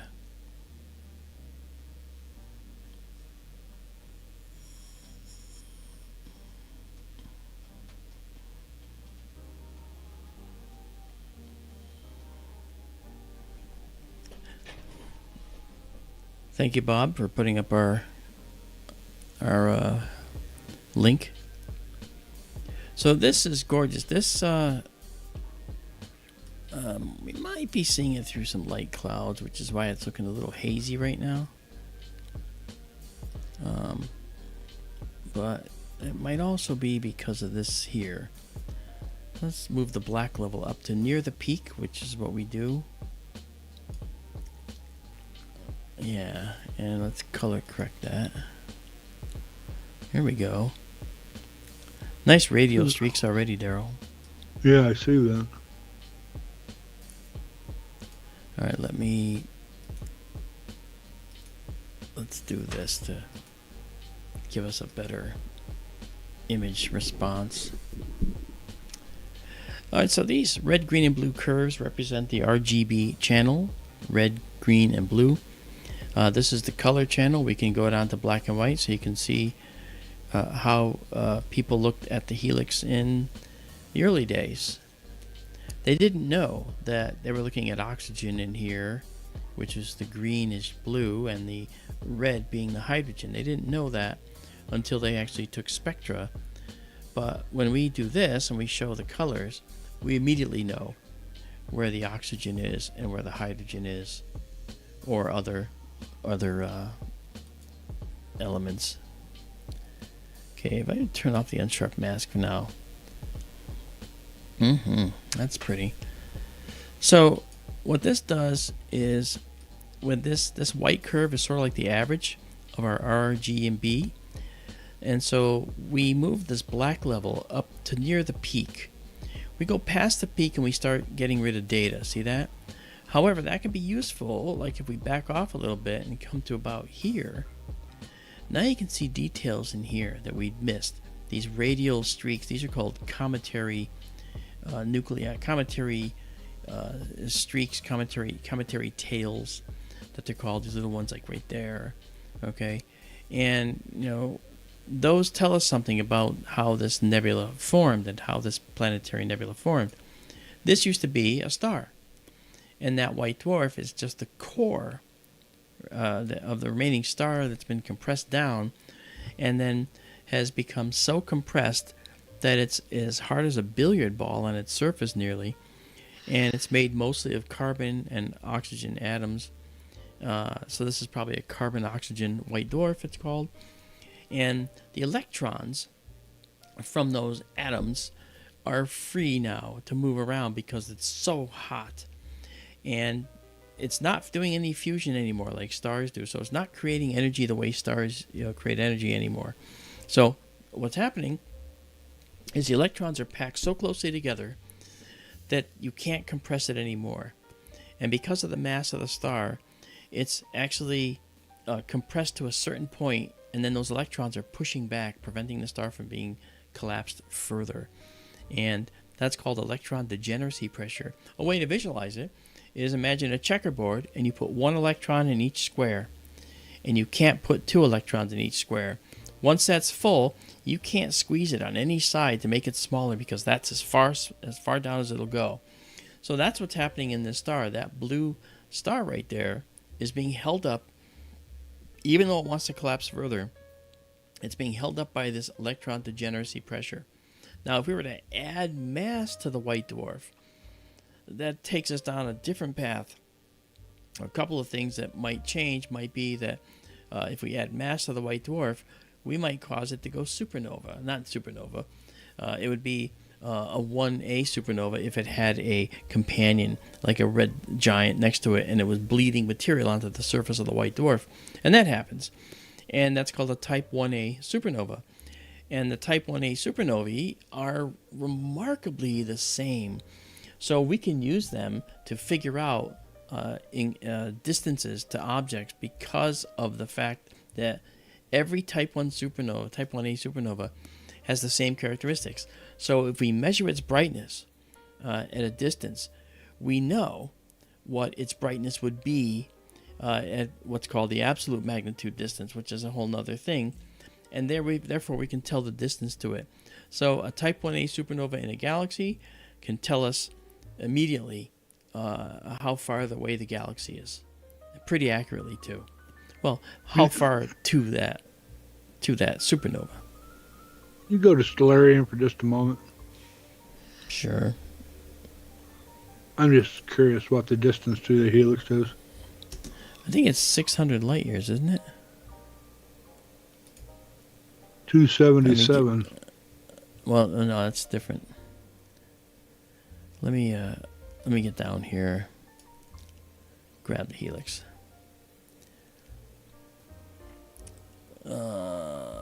518 light years. Yeah, 518. Yeah, I thought it was like 600. Sorry. No. My point was, folks, when you see that white dwarf at the center of the helix, that's only about as big as the Earth, roughly. But it is so hot and bright and blue that we can see it from over 500 light years away. That's right. Amazing, isn't it? That's really amazing, yeah. You know, the white dwarf is so hot.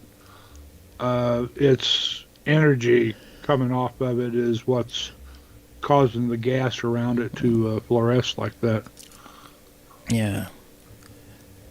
And actually, I can drop the color just a little bit to make it a little bit more what is in reality, because this is really a pretty gaudy red. It's not that red.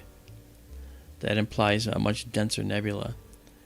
But it's actually more like this right here. But that's just beautiful. So I'm going to make that our object that we're going to be photographing right now. And they're called cometary knots. K-N-O-T-S. Yeah. K-N-O-T-S. Yep. Okay, we'll save this image with annotations to our helix.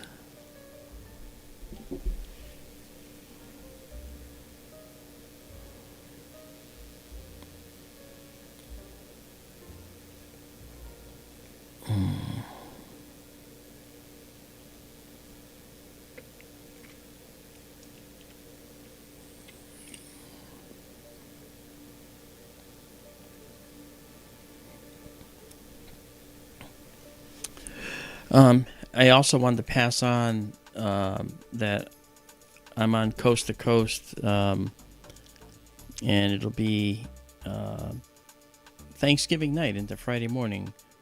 It'll be actually 2 to 3 a.m. Eastern, and then I'll be on from 3 to 4 a.m. answering questions from call-ins. So if you want to do that, that'll be pretty cool. I'll put the link up on my Facebook site for those that would like to attend that. I want to thank Cheryl for sending me that link. Mark, will you excuse me a moment, please? Sure. Be right back. And Cheryl sent me a funny image. Cheryl's on Saturn's moon looking for intelligent life somewhere in the universe. That's funny. And it shows her at a telescope. That's very cool.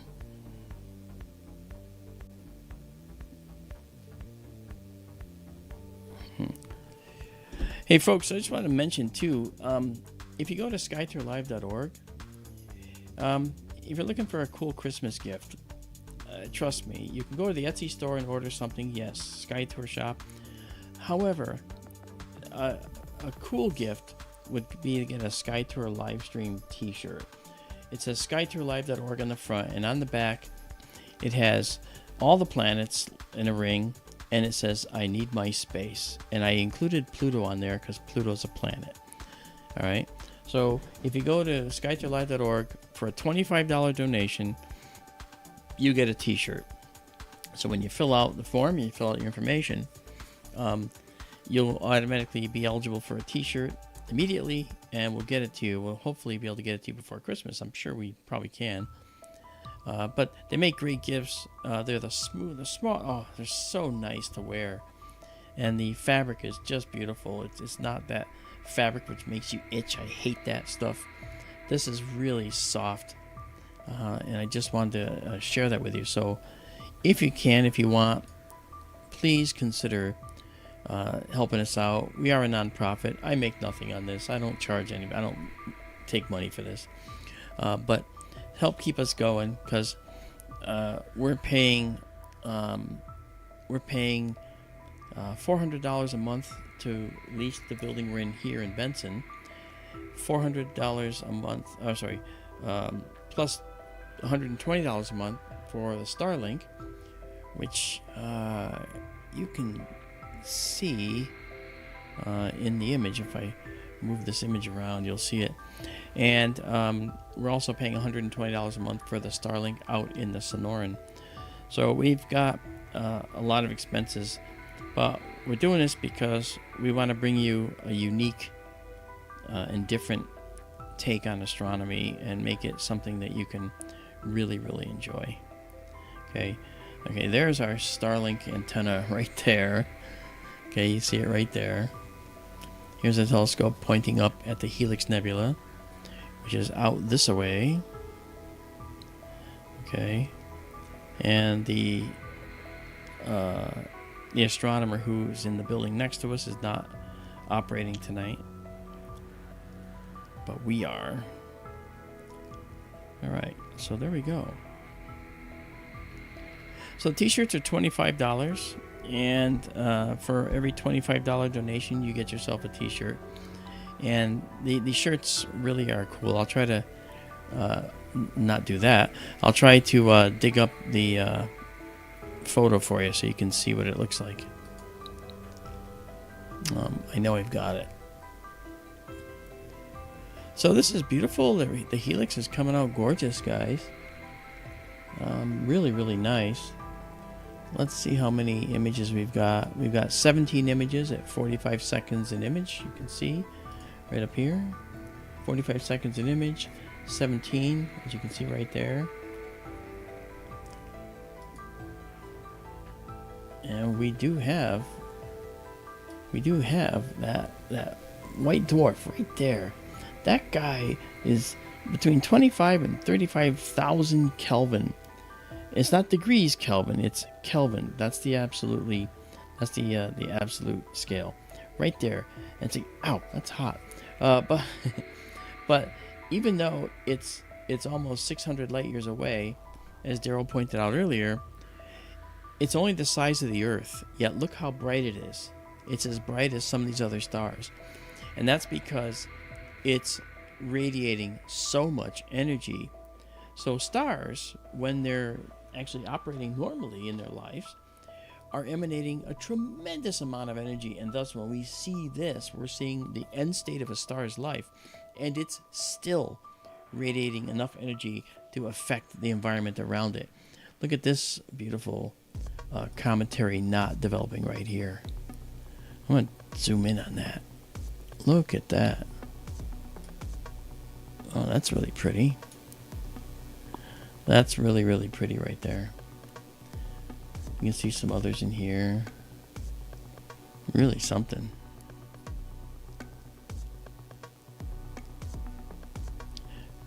This camera's pretty cool because it's not a low light camera per se, but you can still see some really interesting things. Like here is Orion rising right here. Do you see it?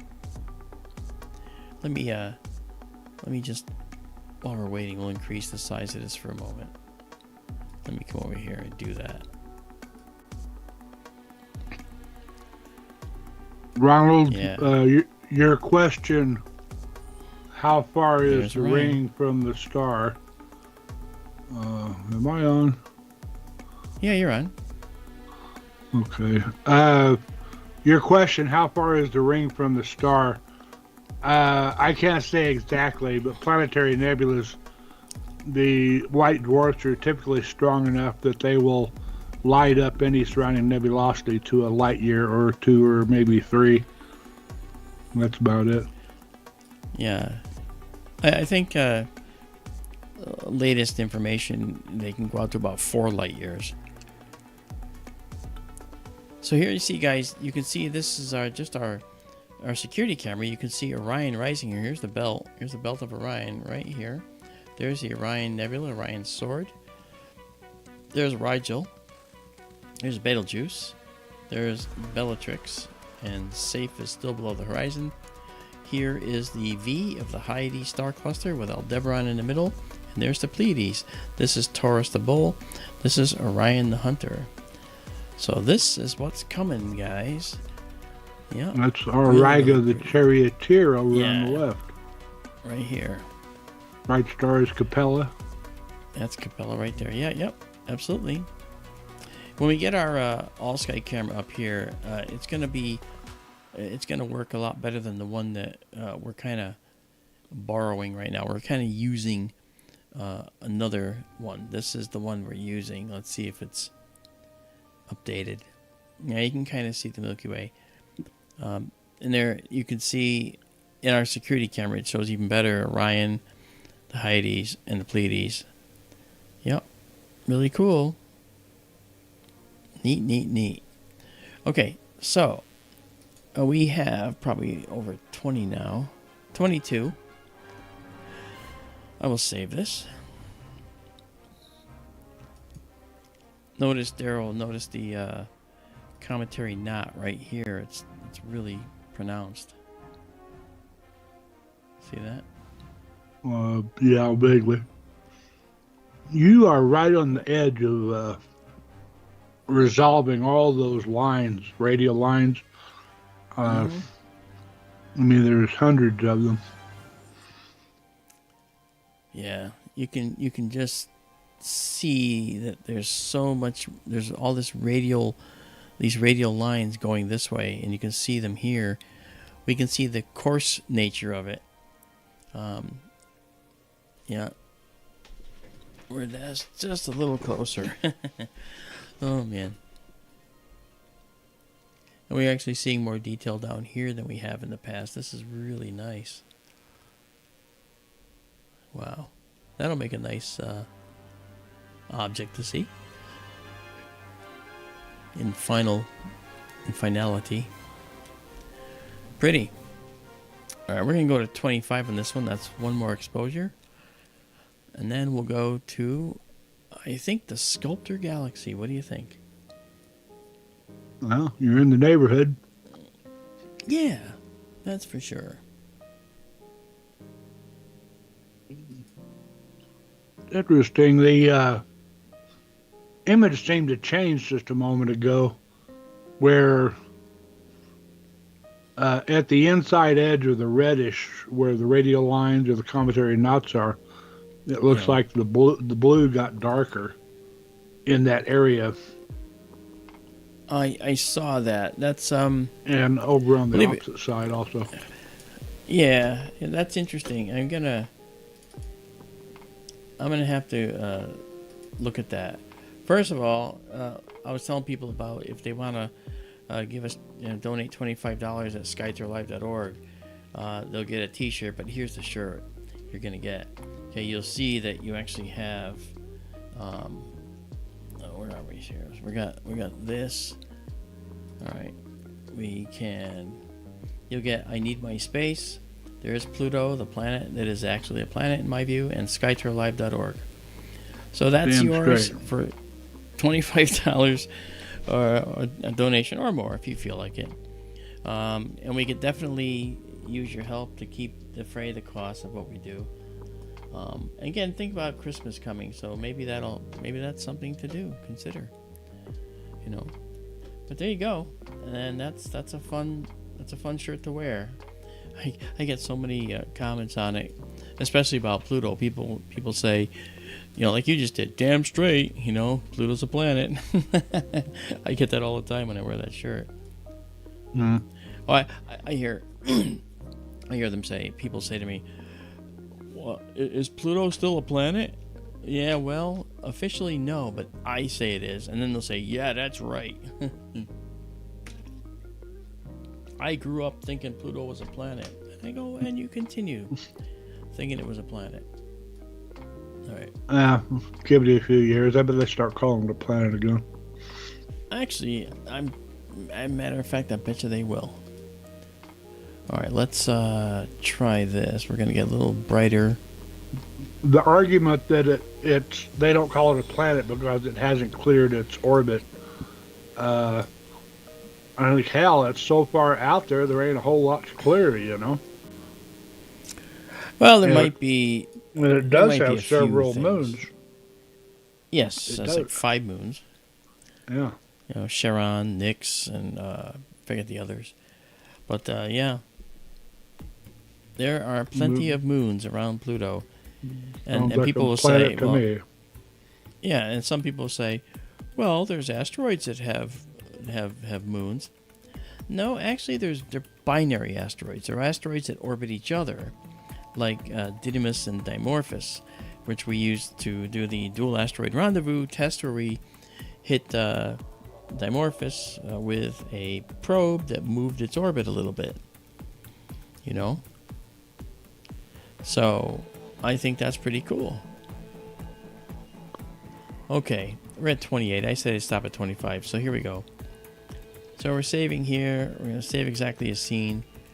All right, this is now up on our server at skytourlive.org. You can go download this picture for free. Enjoy. And now let's check out something else. I like the fact that it's only 10:30 because normally it would be like 12:30 and I'd be on my last object, but no, not tonight. Okay, so let's maximize this here. Okay, and bring back our guidance here. And back out of this.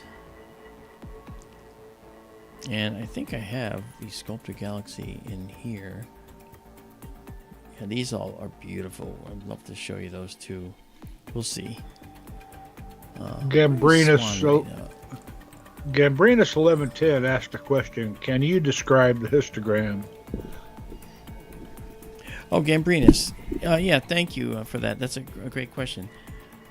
Let's do that. First things first. I'm going to go see if we can see Comet Swan right now, because it's pretty high in the sky, and it may not be as bright as it was, but we're gonna go see.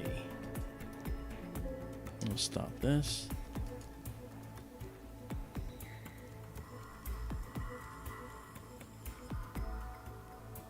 That looks like it right there. But let's take a 3-second. Okay, I'll get to your question in just 1 second.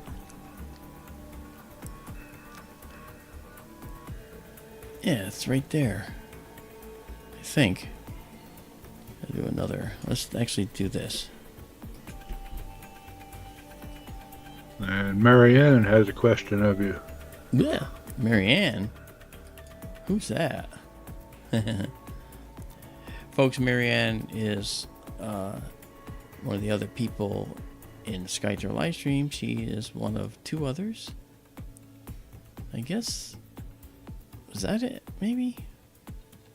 It might be. Let me move up.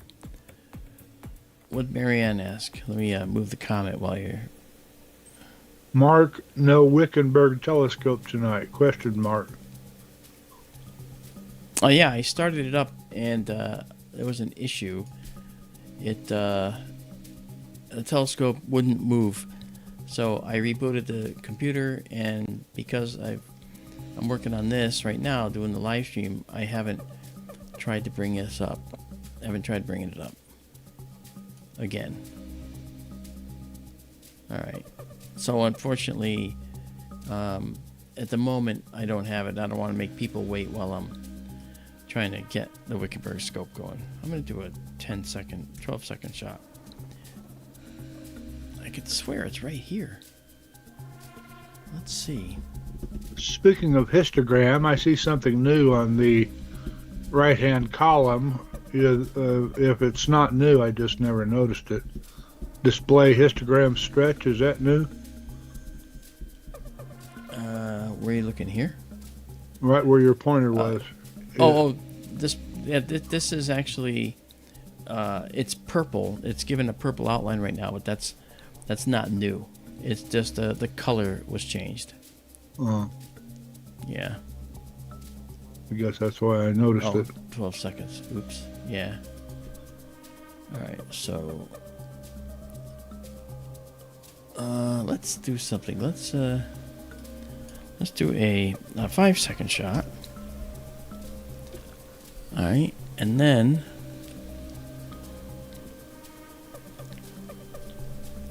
all right. Let's see if it can take us to Swan from here. You should see those stars. Okay, I'm gonna have to go longer. Let's say a 10 second shot.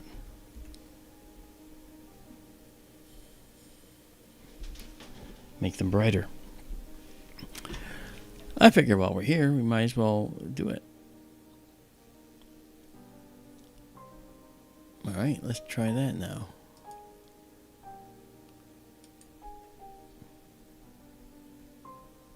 Well, that was fast. Oh, is that it right there? Kind of fuzzy. Yeah, it kind of looks it, doesn't it? Alright, well, let's try. Where'd that go? Alright, try it again, because, well, first of all, let me make sure that. Okay, we got it selected. Alright. Do it again. Oh. We're doing a 10 second shot, no wonder. Alright. Alright, so let's try this. I should solve this. Didn't find it. Okay. Alright, let's go back to this. And let's do this. Alright, now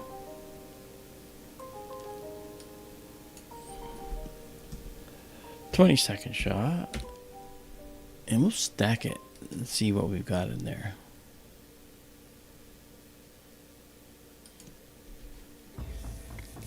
This is astronomy a lot of the times, folks. You know, it's just you basically hunt around and try and find things sometimes.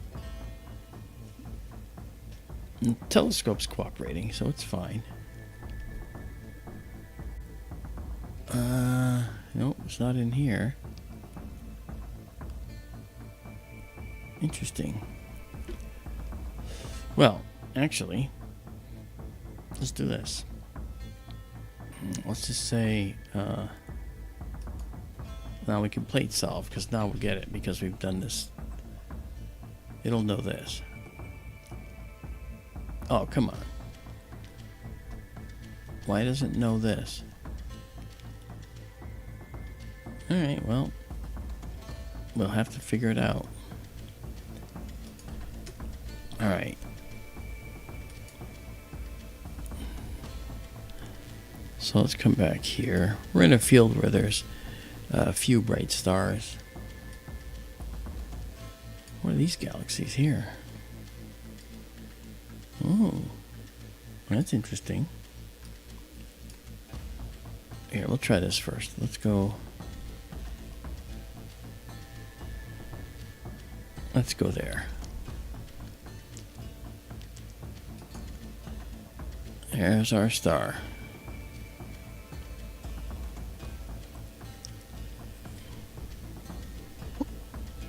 Let's just stop right there. Okay, well, that's our star. So let's see what Scope thinks it's where it is. Huh. So either it could be the orbital elements changed on Comet Swan, but I don't think so. Let's go back to it.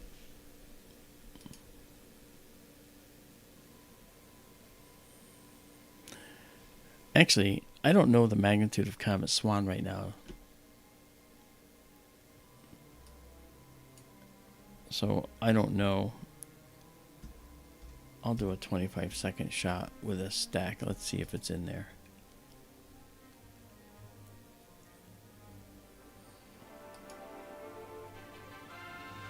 Okay.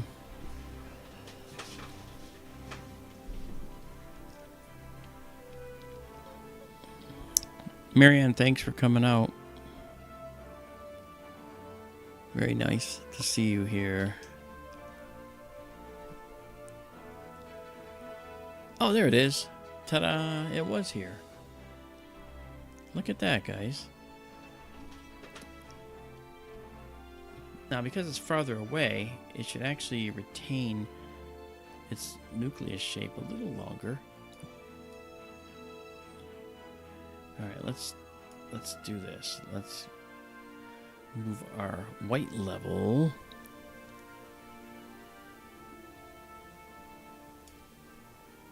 Move this white level, which is way down there.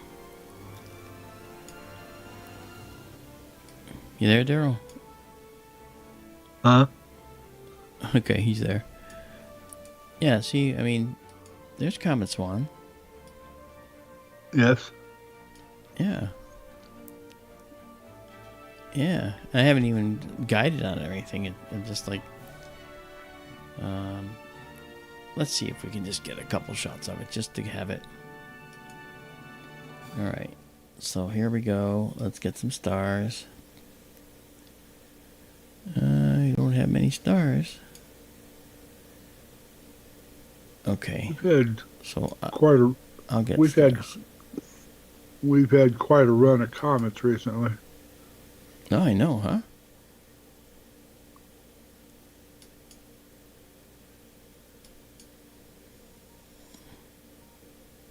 Yeah, why is this not doing this? Let's do this again. Oh, because of that.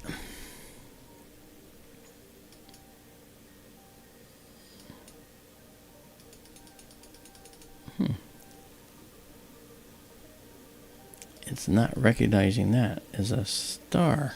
Yeah, it is. Now it is. Okay, good. Alright, so we'll clear this. And 25 seconds now. This might not be in focus. I'm sorry, might be dragged out. Oh no, it's actually pretty good. Not bad. Alright. So once again, we got to see Comet Swan, which is cool.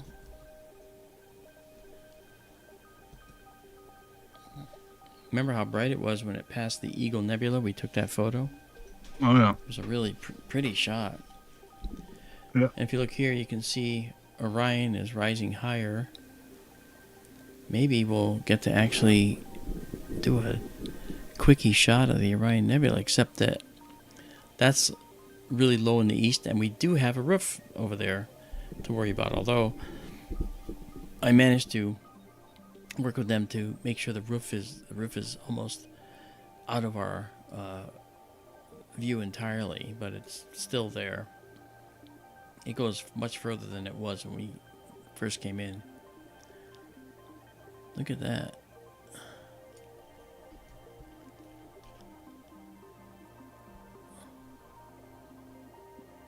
I mean, I'm seeing distinct stars here, yet the comet has 3 hot spots. It has 1, 2, and 3 hot spots. It's almost like Swan has disintegrated or something. Hmm. Well, maybe not. Maybe not. Let's see if we can punch up the color. This is neat. I wonder if it's still moving fast enough to smear the image. I know it's farther away now. Yeah, but it could be moving across our field of view too. That's my point. Yeah. Like you said. It could be, Captain. Aye. Now let's go down and look. There we are. Oh yeah, look at that. Okay. It's kind of amazing at how dark it is out there. Even with some of the lights there, the sky, I mean, we're at 3,500 feet in altitude too here, so it's actually much better. I'm going to save this with 6. I'm not looking to do comet pictures tonight in particular. So we'll save it like that, and then we'll come out, because I want to take us to the Sculptor Galaxy before it gets too low. Alright. Here we are, so let's go here. There we are. Okay, maybe not. Come back. There we are. Alright, and now here.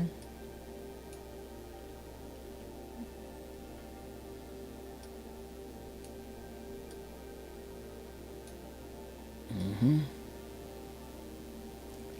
the sculptor should be right. Where's it going? You went Yeah, right, so, yeah, no, I know where it is. I'm just saying, I was checking the cardinal points. Because it's down here. Like right here. Yeah. And what is this one? This is the southern pinwheel. Very close to the horizon, though. 20 degrees, 19 degrees. This one would give us a better show. So let's do the Sculptor Galaxy. Yes. We're going to come out of this. Right. Of all the thousands of NGC objects, this is one I always remember, 253. Really? Yeah. Wow.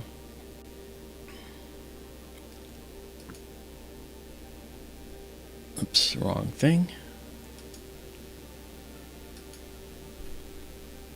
Don't know that we're gonna plate solve here.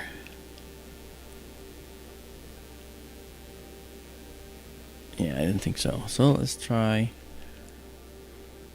a 10-second shot.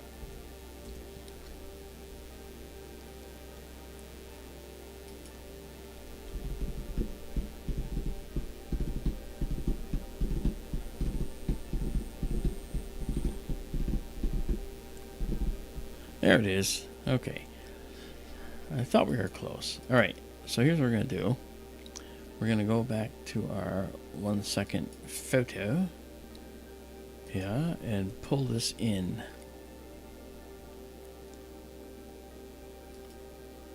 I thought it was close. I couldn't tell. Alright, so let's move this over here.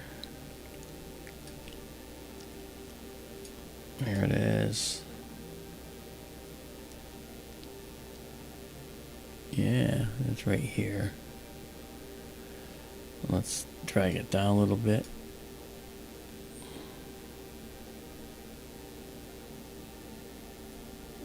Alright, and that could be perfect. Let's just do a test shot. 5 seconds is all we need. It's a good telescope.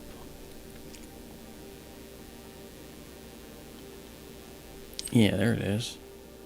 That'll be nice. Perfect. Okay. And now, let's get our guide star. Let's hope we have some guide stars in the vicinity.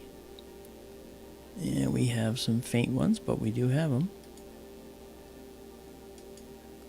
Let's grab one. There we go. That's a perfect star, actually. Guide away, mon ami. Okay. So this is the Sculptor Galaxy, and we're going to label it as such, even though it will know it. Oops, it's doing that. Remember, if you want our t-shirts, skytourlive.org. Get them for Christmas if you wish. Those are going to be a really good Christmas gift. Okay. This will be a 35-second photo of the Sculptor Galaxy. And we're going to drop out now and go into our deep sky mode. Wahahaha.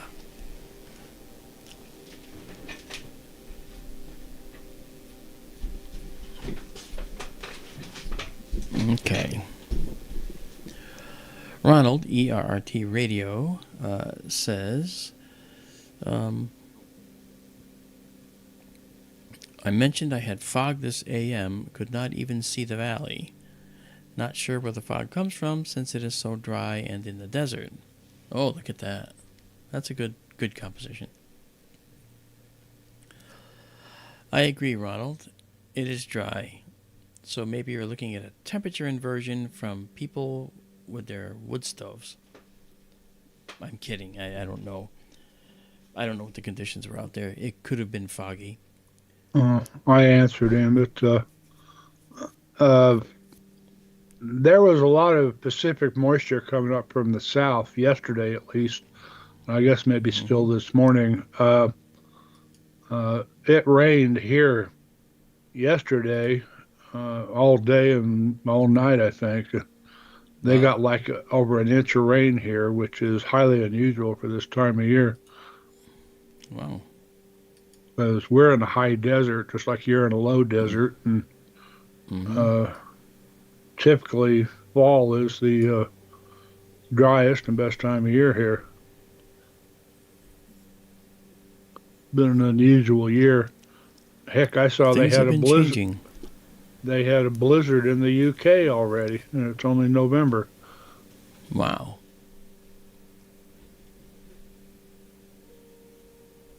That's Getting colder crazy. because it's getting warmer, you know.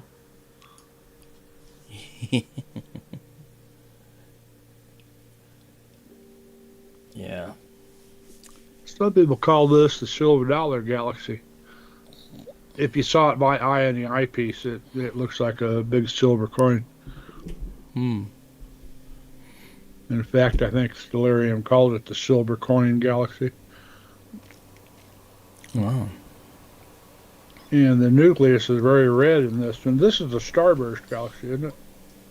Yeah, and just like with Messier 82 in Ursa Major, along with Messier 81, interactions with that galaxy appears to have caused starburst formation, or a burst of star formation, in Messier 82, thus the term starburst galaxy. And that is why M82 has these bright red streaks coming out of the top and the bottom of it. And it's more edge-on to us. And you see lots of turbulent dark material, turbulent light material. In fact, I don't know if we can do a comparison of that right now. I'm trying to think where they are. They might... Let me just look. I'll just quickly look and see.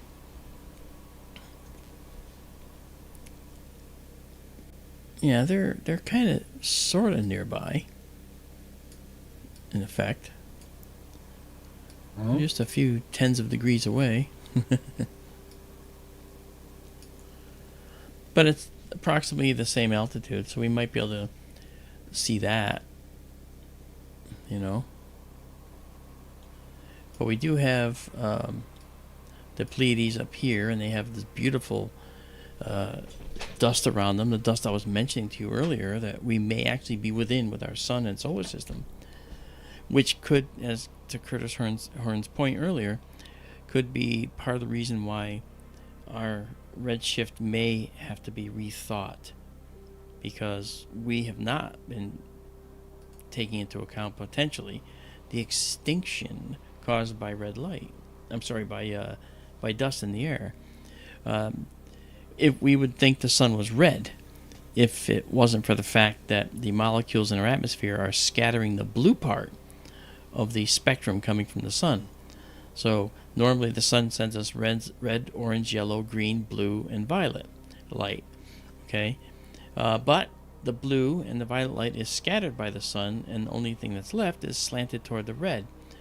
The blue, however, is seen everywhere we look in the sky, and that's why our sky is blue, because those molecules are scattering the blue light from the sun, high frequency light from the sun.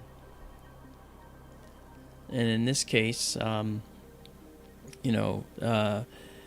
we think also that if we're looking at stars at a distance, we're looking at the Sculptor Galaxy right here. Well, this galaxy is going to have a more significant amount of reddening for two reasons. Number one, our atmosphere, is going to redden the light from this galaxy, atmospheric reddening, and it's going to also cause the brightness of the stars to be less. That's called extinction, and it has to do with a parameter we call air mass. And further, air mass not only can get in the way of our visuals, like we're not looking very, very high up in the air right now. We're looking at a sort of a slant angle. So the galaxy is not as good as it would be if it was overhead, looking through less air. We're looking along the curve of the Earth out into space to this galaxy. So we're looking through some air on a slant angle. The best images are when you're looking straight up and it's perfectly clear and still. But this is actually a very good picture for what it is right now.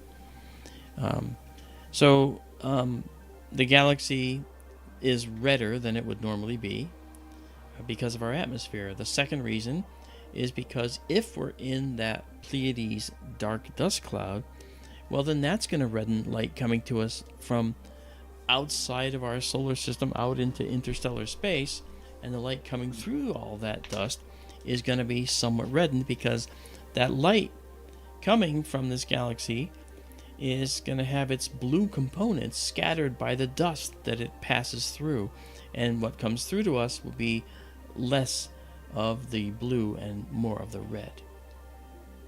Show us the light curve.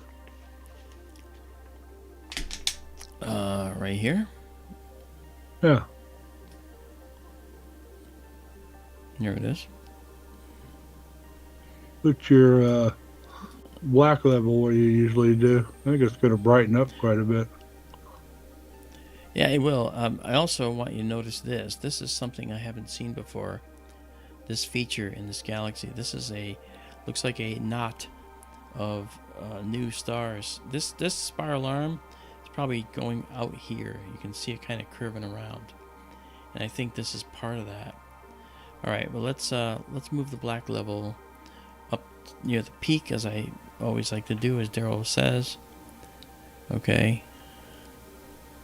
Yeah, that's good. That's really pretty. And then this here, if I let it do its thing, it's going to pull that in a little bit. Probably keep that near the peak. Yeah, it's going to leave it there. Yeah, that looks better. Yeah, I like getting rid of some of the noise just a little bit. And then you can move this leftward the more images you stack. And I have 13 at 35 seconds.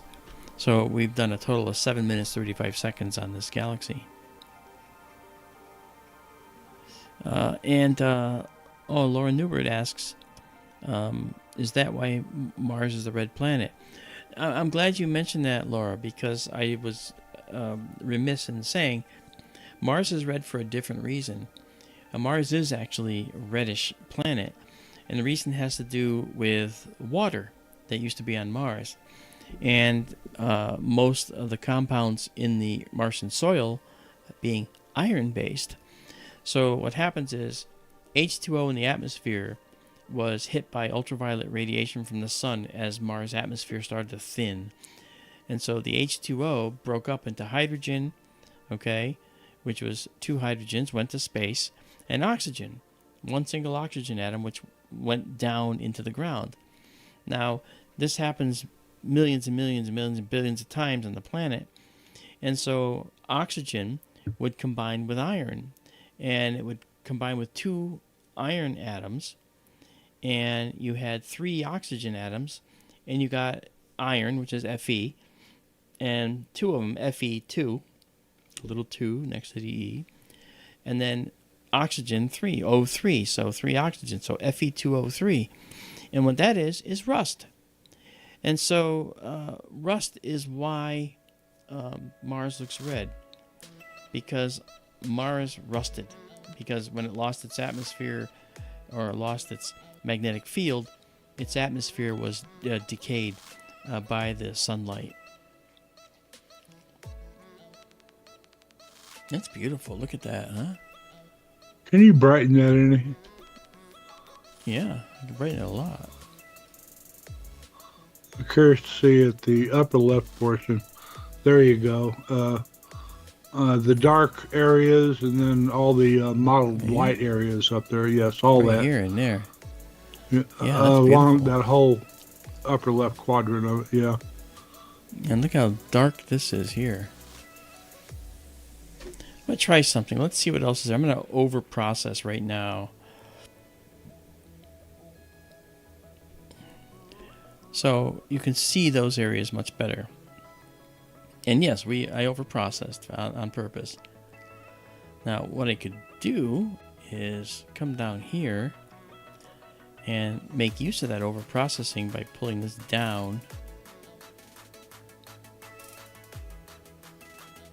Alright, like that. And let's see if we can color correct that. Yeah, it doesn't want to do much. Alright, so that is great, but it's not perfect. It actually doesn't show, it shows too much noise. So coming in here, we're actually being conservative about the amount of noise that we're allowing to creep into the image, which is good. You don't want a lot of noise in the image because it'll mask really good data. And we've done 19. We'll do 20. As Mark Look at said, that.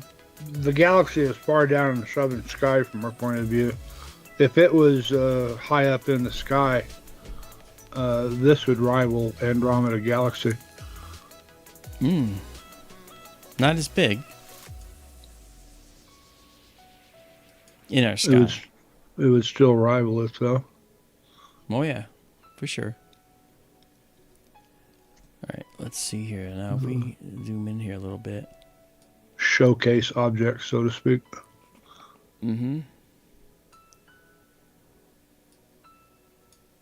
So you can see this area right here. There's some really hot star formation going on there. Yeah. Beautiful galaxy, this one. I do find it interesting that when we see large spirals like this, usually the nucleus is the whole central area actually is yellowish, and then it's bluish toward the outsides. This one it appears very red, and I think this is a relatively close by galaxy, isn't it? Let's see, and then I'll address Sam's question about the histogram, which I answered before, but I'll do it again, Sam. Let's see. Okay, where are we? 12 million light years. That's pretty close. Yeah. So, Yeah, 12 million light years compared to 2.4 million for Andromeda. So it's 10 million light years further away. So if this was as close as Andromeda, it'd probably be a lot larger than Andromeda in the sky. yeah. Because it's pretty big as it is. Wow, yeah. Beautiful galaxy. Beautiful plumage. It's bloody demised. It's pushing up daisies. This is an ex-parrot. Very nice. He's just taking a nap. He's pining for the fjords. Pining for the fjords?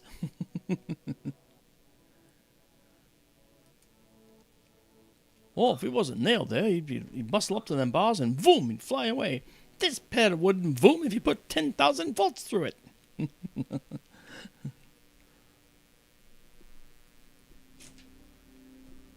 Oh, man. The parrot sketch was hilarious, Monty Python.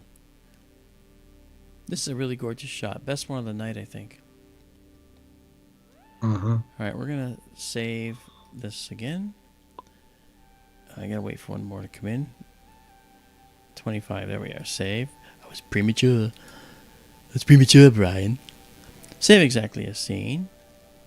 Nice. Okay. All right, good night, Sculptor Galaxy. Really good to see you tonight. Thank you for allowing us to intercept your light. We're probably one of the few people on the planet that was actually seeing the light coming from the Sculptor Galaxy tonight. Because it'd have to be on our side of the world.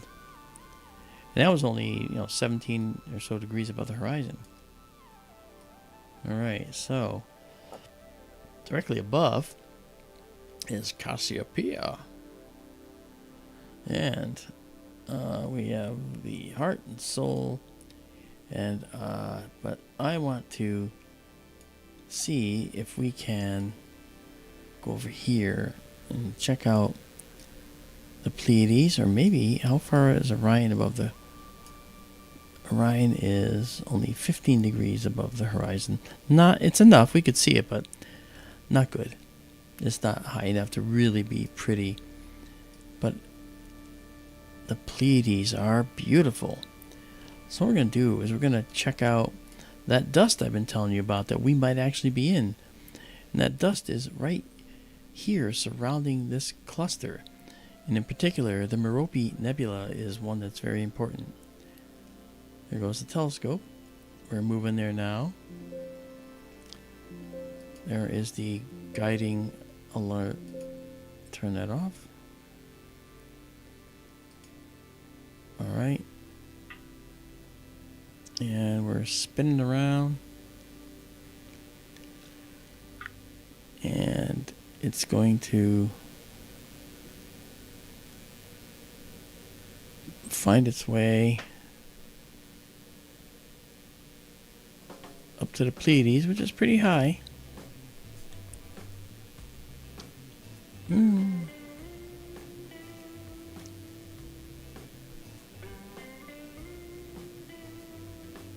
Okay.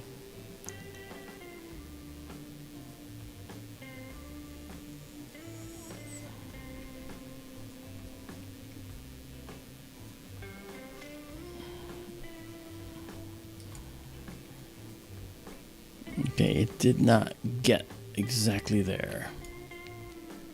So let's, it did a rollover maneuver. It flips over the mount. So let's do a 10-second shot, capture some stars, and reposition the telescope. Meridian flip. Yeah, that's what I meant, yeah. Meridian flip. Okay. And now we're going to plate solve for this and resync. It already knows where it is. Alright.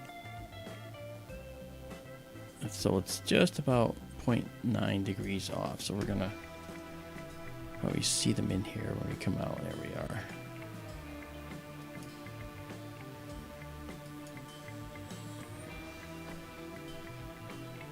Uh-oh.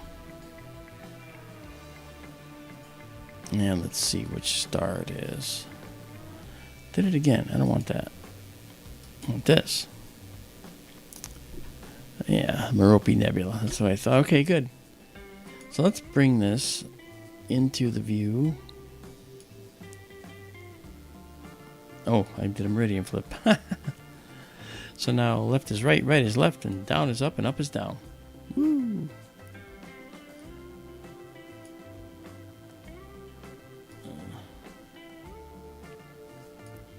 Okay. Alright, so now, if we look in here, and we look here, we'll see that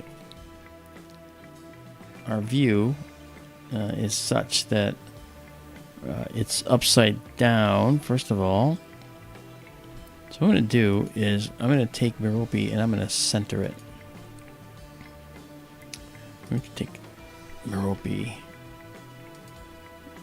We're going to solidly put it in there, and we're going to center it in the view.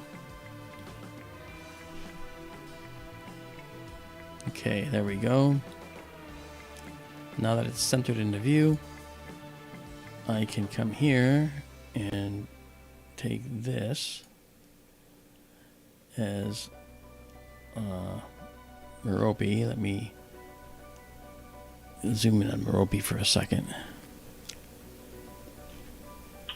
Oh, well, it's actually there. But I'm just gonna... There we go. Alright, so that's pretty good. Okay, so now... So you see that feathering right there? Well, we're going to go see that now in real life, because we're looking at it now. Remember, we're upside down now because the telescope's flipped over, and it's going... Ah! But it's in the middle, and the Merope Nebula is here and all around here. So we should see a really nice view here. Let's do a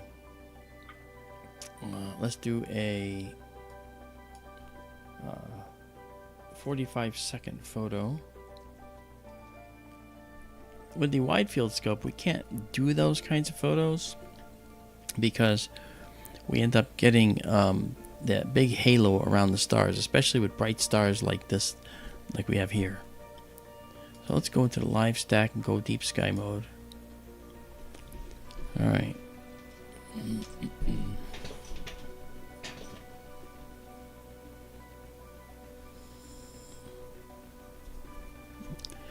Okay, here comes the Merope Nebula, which is all dust. Dust being that it's scattering the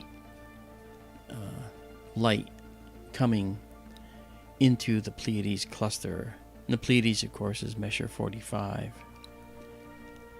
Oh, look at that. There it is. Beautiful, beautiful blue dust nebula. Let's do this. It's gonna do that. That is not an artifact. That's actually there. That's a bright piece of the nebula there. Let's do this.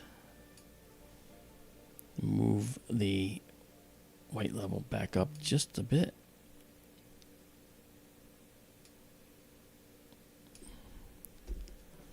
So we can start to see it. Let's color correct it and see if we can get that looking a little better. Whoops. Alright, I guess I probably should start guiding. Forgot to guide, I was all excited. Alright, let's grab some stars. Alright, let's get some guiders. And let's bring this up.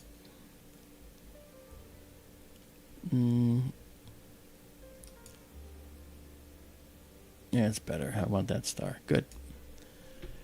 Okay. Alright, now we'll clear this and bring it in. So, at 400 light years away, the Pleiades star cluster is just that's just not quite guided properly either. The exposure was in the middle of being taken when it was doing that. Okay. The Pleiades star cluster is young, hot stars, B-type stars. And I believe there's over 1,000 members in this cluster. It's not just the Seven Sisters. It's a cluster of a lot of stars, all together. And those B stars, being so hot, they're giving off a substantial amount of their energy in the ultraviolet.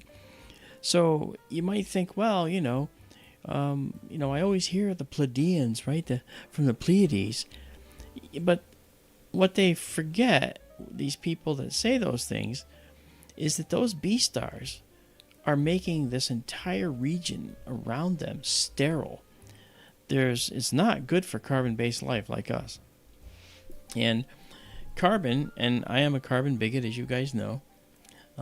Carbon is probably the only element, most likely the only element in the universe, in the periodic table, that can support life. Because it bonds with more things than anything else in the periodic table. It's flexible. It's the fourth most abundant element in the entire universe. The third most abundant is oxygen. Carbon and oxygen are really, really entrenched with each other in DNA and so forth, and in carbon-based life forms. And the next in the column in the periodic table under carbon is silicon. And people say, what about silicon-based life? And that's why they say that, because they know the column is atoms that are most like the predecessor. So carbon's next most like atom is silicon. But silicon, when it makes bonds, it doesn't have the flexibility of carbon at all. Okay, carbon's bonds can be made and be broken very, very quickly and easily. You're making and breaking thousands of bonds in your body every moment. Okay, as you're going forward here. And silicon, though, when it makes bonds, it sticks and it doesn't like to let go. It tends to make crystalline structures, lattices, sand, silicon dioxide, silicon with 2 oxygens, right? I've talked about this before, all right? And silicon dioxide, when you see a little tiny speck of silicon dioxide or sand enter our atmosphere, it takes a lot of friction to separate those atoms and cause them to glow and burn up. And that's why you see a meteor that's the size of a grain of sand from about 100 miles away down on the ground, 90 to 100, because it takes so much energy to separate those atoms from each other. So they bind very well to each other. And so silicon is not conducive to generating life and supporting life, because its bond structure is just too solid, too robust. Carbon is not. Carbon can make and break bonds all the time, and that's very helpful to us. There, lecture over, sorry.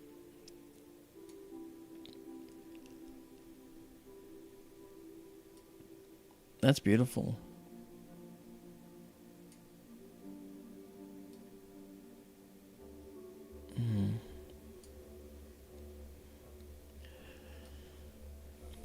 So this telescope's field of view, you can see, is a lot smaller than the wide field system out in the desert, in the Sonoran. I find that very interesting.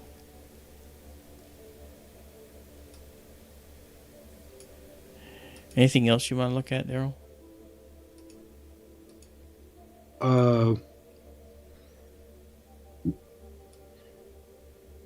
Can you look at Stellarium for a second? Sure. We'll let this thing cook right here.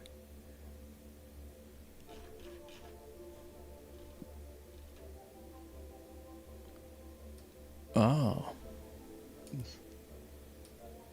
Can you pan over to the north more? Yeah. Which way do you want to go? I was wanting to see how high Gemini is. Oh, Orion's up. Gemini should be up too. it is. It's up here, if I recall. Did I come around too far? Yes.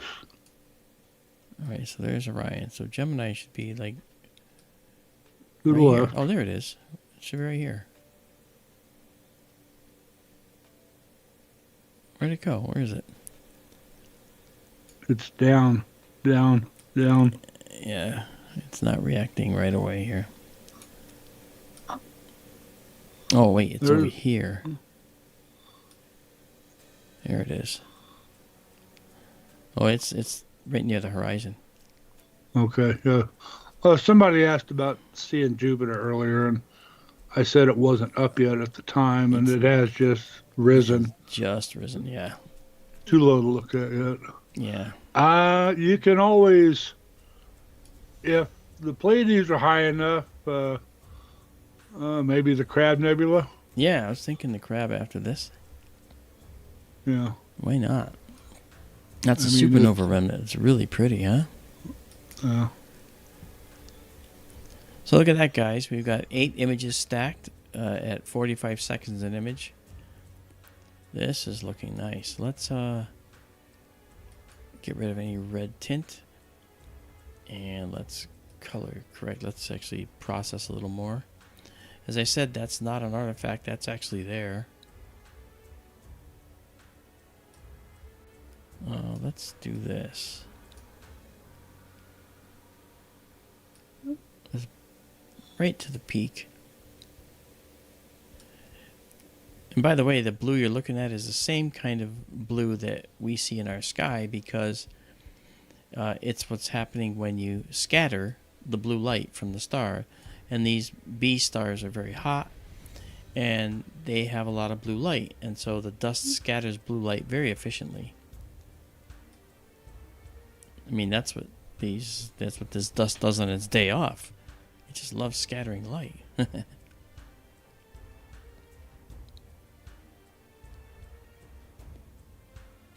You can see Orion right there.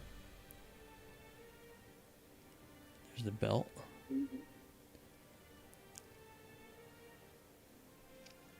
That's something else, man.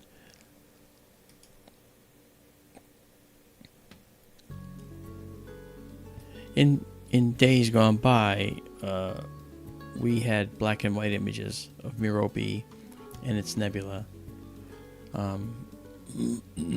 And in order to get color images in the past, what astronomers would have to do is take images in black and white using plates of glass that had film emulsion on them, and they'd have red sensitive plates and blue sensitive plates, and they would combine them together, okay, and these plates would end up, with red, green, and blue, end up making a image that's color, and it's pretty cool.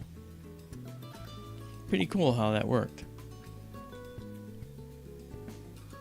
And of course, they do that now with the color filters and filter wheels. Mm-hmm. Which we have on this system.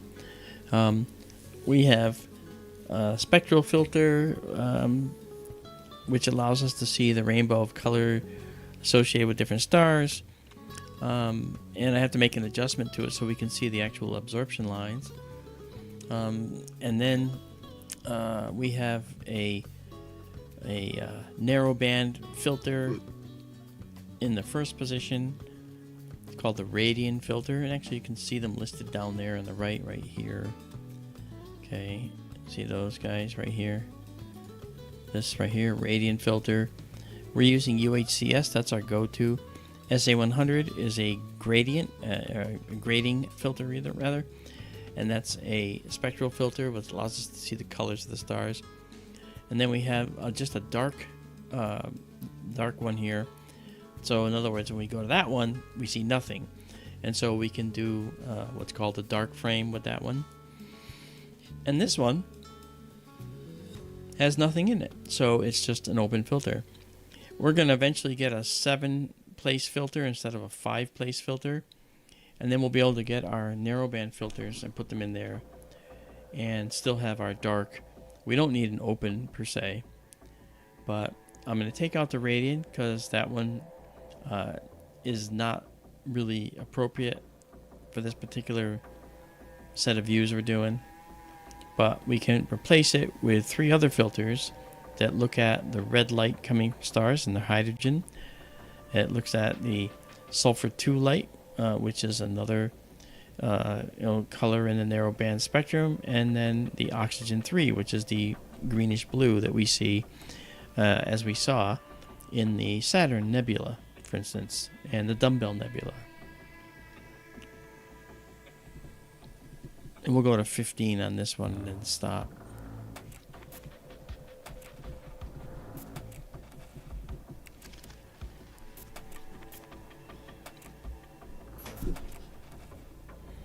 Michael Hedrick, what's happening, brother? Haven't seen you out here.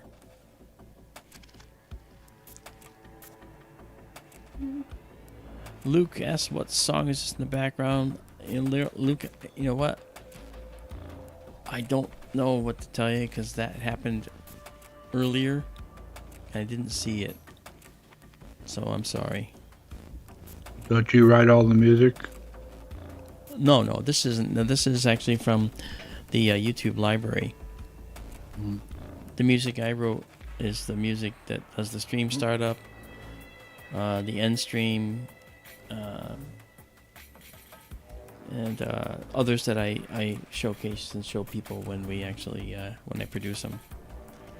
Uh-huh. This Well- stuff is public, you know. Of course, I can't hear any of it, so That's true.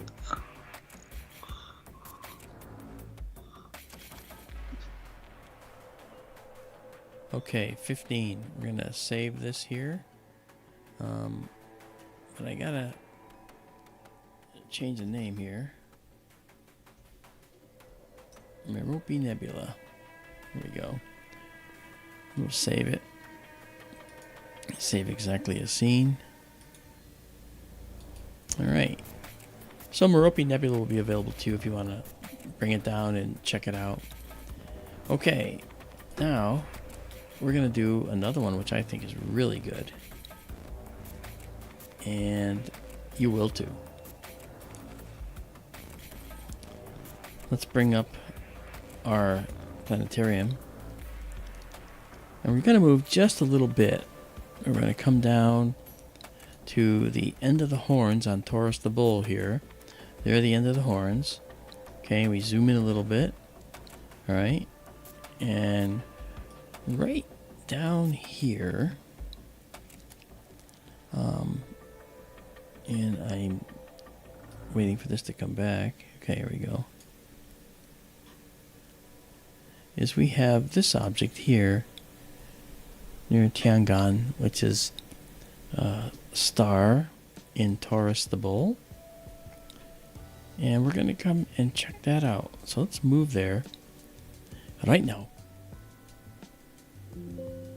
We're going to...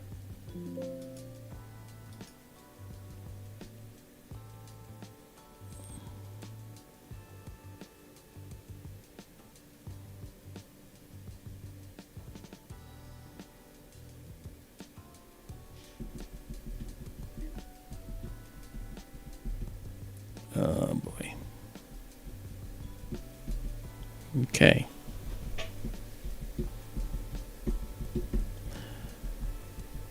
And I don't see it here.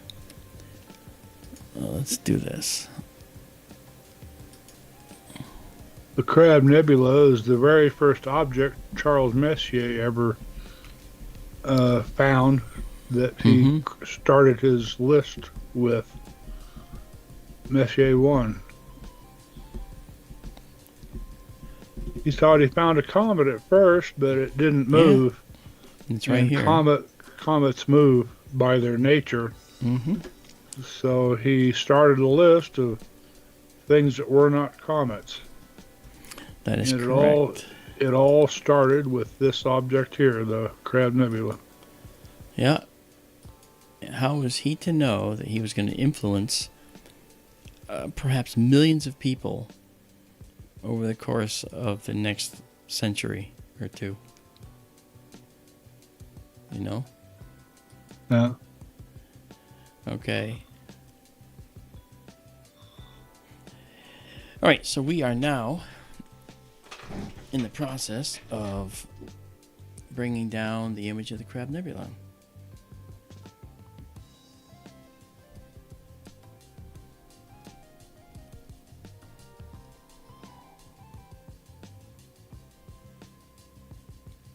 All right, so it should show up here soon.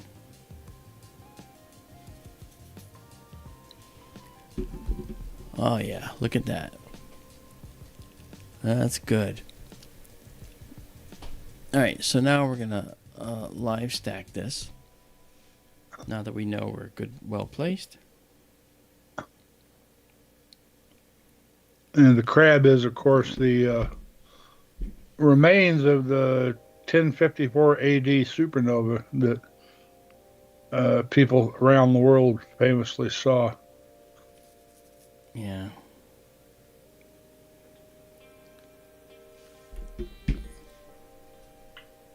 You know, one thing too, and I want to thank Cheryl Jones for reminding me of it just now. Actually, she actually wrote this a while ago. Um, if you're also looking for a Christmas gift, you can also go and pick up a book I wrote called The Populated Universe, and the subtext of the book has to do with a lot of life and what we're talking about tonight, and carbon and so forth.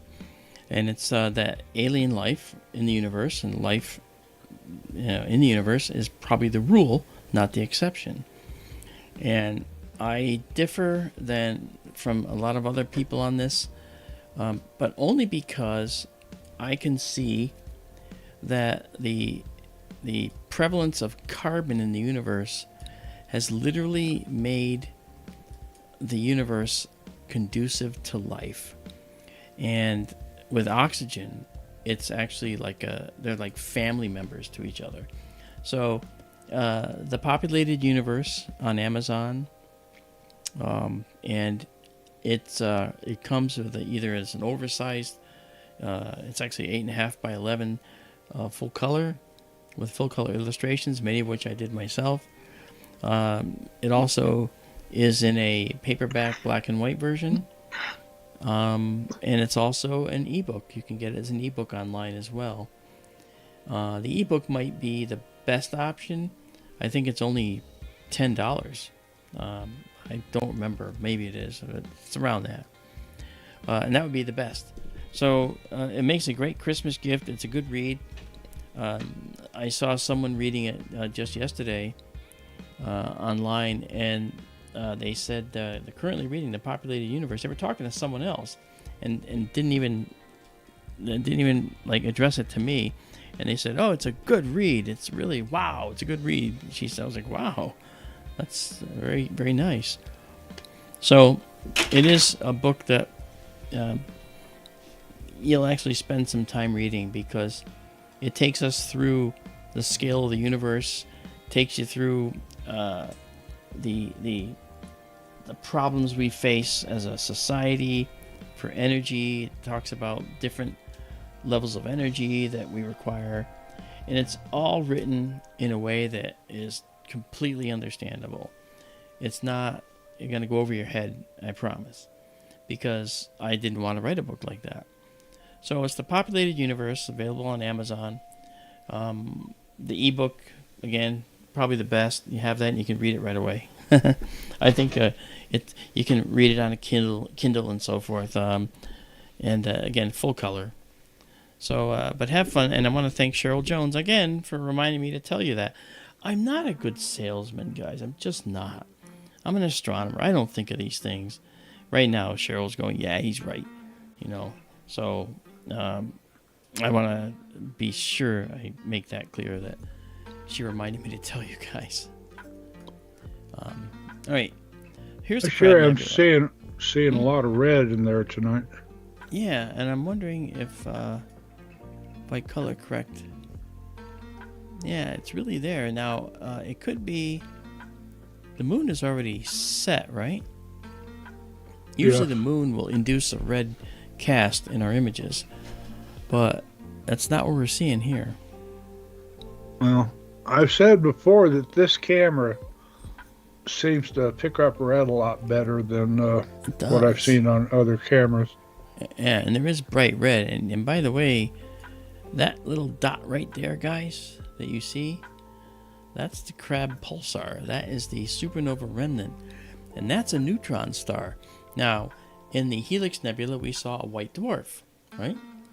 Well, a pulsar, a neutron star, is way smaller than the Earth, which is what a white dwarf is. A neutron star is the size of Manhattan Island, okay? And from several thousand light years away, we can see that pulsar right there. And it's actually rotating so fast that it's rotating at a speed of about 33 times per second. And it's by no means the fastest pulsar that's rotating out there. The fastest one is well over 720 or 740 revolutions per second. Now, why doesn't it just fly apart? You know, it does if it goes fast enough, but this is a case where these neutron stars are so dense and so highly gravitationally bound that they won't fly apart when they're rotating that fast. But sometimes these neutron stars will collide with each other, and that creates a whole new host of problems in the universe, doesn't it? We see all kinds of things when we see neutron star mergers and so forth. That might be where we get gold, actually. Heavy elements like gold can be forged in a neutron star merger, which I wouldn't want to be anywhere near. The energy output from that is just stupendous, I'm sure.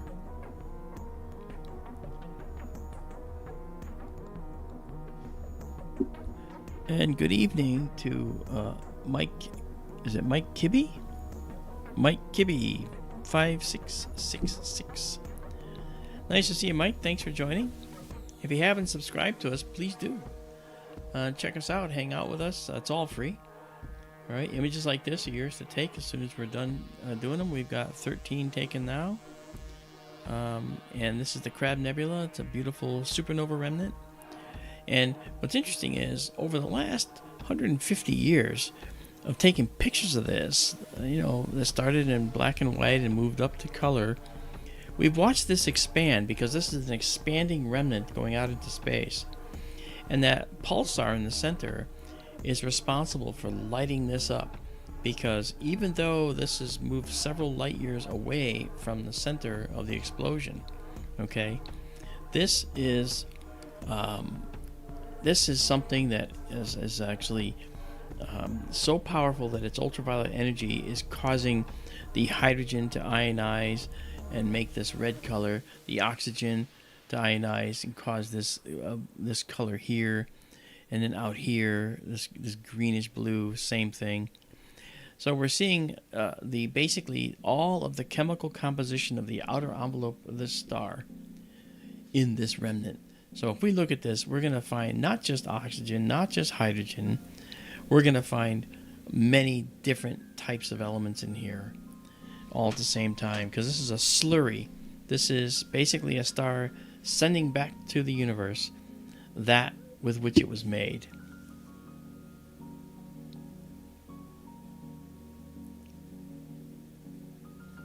Luke says, I thought the Crab Nebula is green. Not really, Luke. I mean, there are colors that in a crab that are greenish blue, and that is oxygen 3, which is doubly ionized oxygen. And what we're seeing here is this is it here, but it tends to look white unless we actually expose it for longer and allow the colors to saturate and get deeper. And so it'll take a while for that to really show up. And it's in there. It's buried in there. But we see a lot of red in the Crab Nebula, and that's very true. The outer fringe of the crab is pretty much all red. Inside here is sort of a greenish blue, yellow. It's got a lot of different colors in there.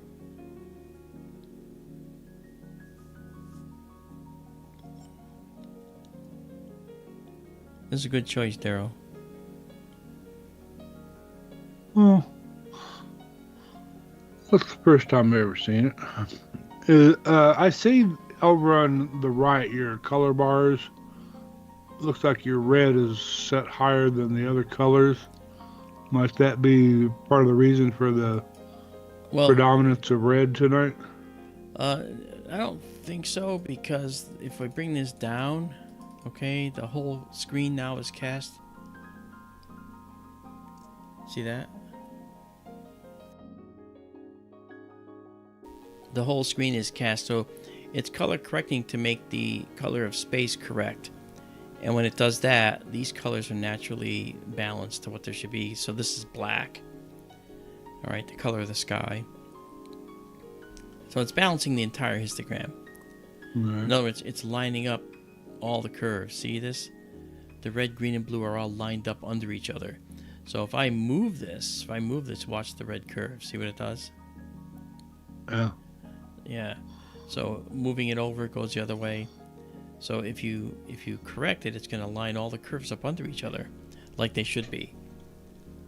So you get an RGB, that's white at 255, 255, 255. So this is the corrected color. Some of it, the upper right portion, almost like I haven't seen that before. I haven't noticed it so much. That whole fainter area there on the northwest side. Yeah, over here. Well, let's see what else there is. Let's overprocess it for a moment. Okay.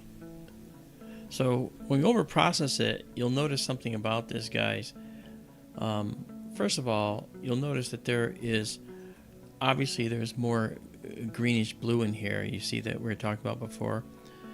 So we can see there's definitely a lot more O3 in here than shows up normally.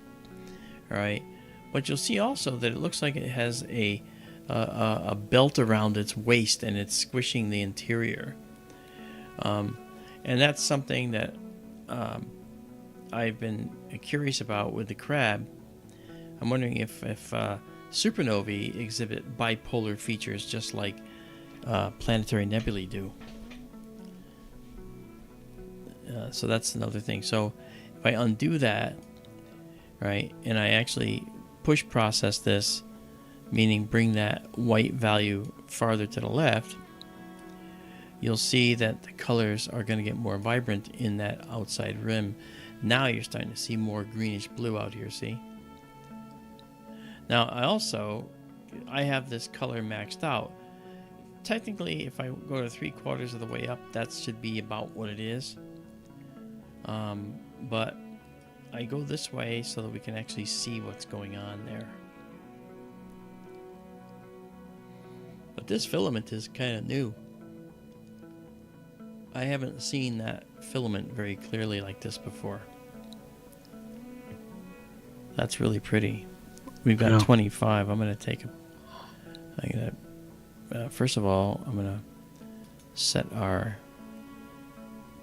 Crab Nebula as our target. As you said, first one in Charles Messier's list of Messier objects, 103 Messiers. Wait, what? The Charles Messier's catalog, Messier 1. This is the first one, like you said. There are 110 Messier objects. Oh, I said 103. Oh, yeah. I was thinking you're right. Messier 103 is a cluster in Cassiopeia.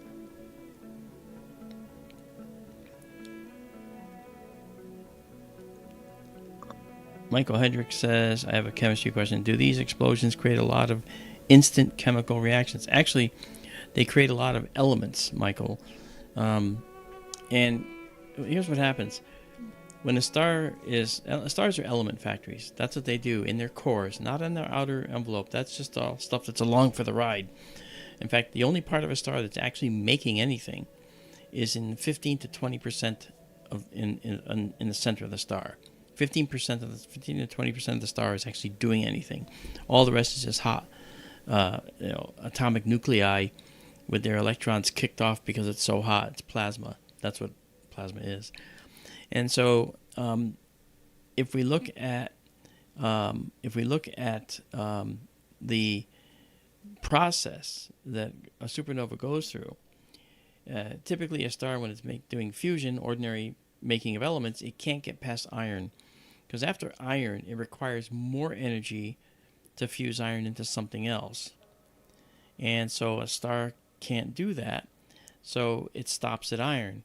And it can't generate enough energy to fuse iron further. So that's the natural stopping point. But as you know, there's 118 elements in the periodic table, some of which are made by us, but most of which are made by the universe. So where the heck did those come from? in a supernova explosion, the incredible pressures that are at play when a supernova occurs will actually cause an instant fusion of additional elements to be created. You know, you'll get nickel, you'll get other elements being formed in the heart of the supernova. And as the supernova is expanding outward, this cloud is going to have some of those products in it. All right, so that's definitely something that is a very pertinent question that you asked.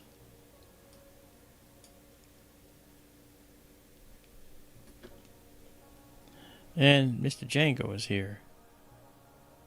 He says, "Hi, Tiff. Is Tiffany here? I didn't see her." I didn't see her either. I didn't see her. That would be Tiffany. I know. Yeah. 30 years or more ago, they used to say, I think you talked about gold earlier, that exotic elements, heavy elements and stuff came from supernova explosions, and now the pet theories say they come from, as you also mentioned, I think, neutron star collisions and mergers, all sorts of crazier processes.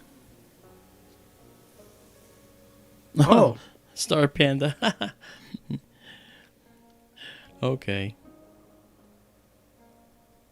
Your name comes up as Star Panda now. Okay. All right, Tiff. Oh, that's funny. That's cool.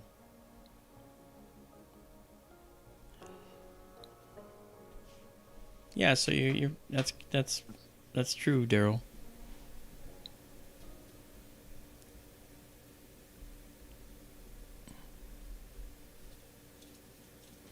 So, okay, so 34, we'll save that here and move along, nothing to see here. All right, let's just do another color correction, see if we can get that greenish cast out of there. Yeah, there we go. Yeah, a lot of detail in there, that's really nice. It is. Okay. So at 35. I still think I'm seeing things I haven't seen in it before. You could be right. I mean, this looks like a convoluted section that we haven't seen before. There seems to be a lot of stuff going on up in this northwest corner. And I notice this gap in it too. That's kind of interesting. Yeah. I almost don't remember that gap. The filaments, whatever they are, they seem to stand out more. Yeah, here and here. Then the red area at lower right sure seems to stand out a lot more than it has in the past. Yeah, I wonder, does this help if I do this? Does this make it look more? No, I like the red. I mean, if it's there, it's there. Oh, yeah, it's true. And it adds to the picture, so yeah. Fine by me.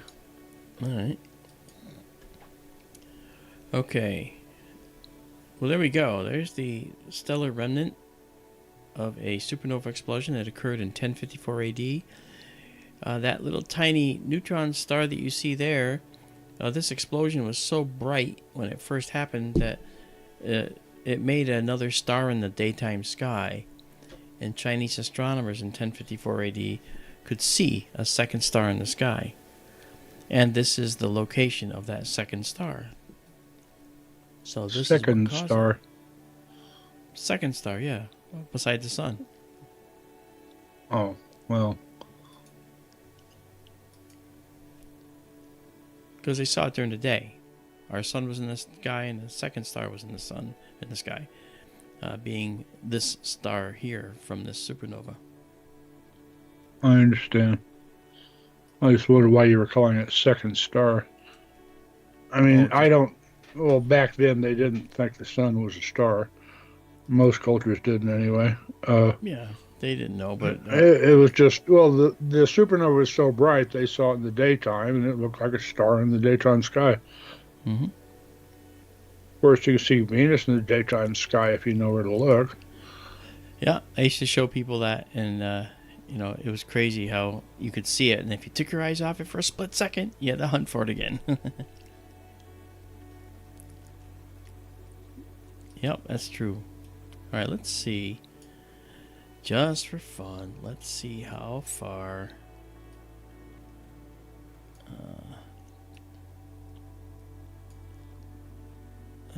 22 degrees. Should we try it?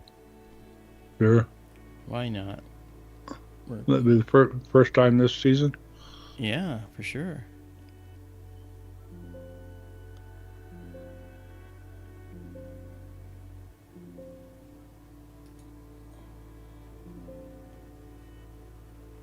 All right, hold on a sec. Is it there already? Yeah, look at that. There it is. Okay, come back. Uh-oh, come on.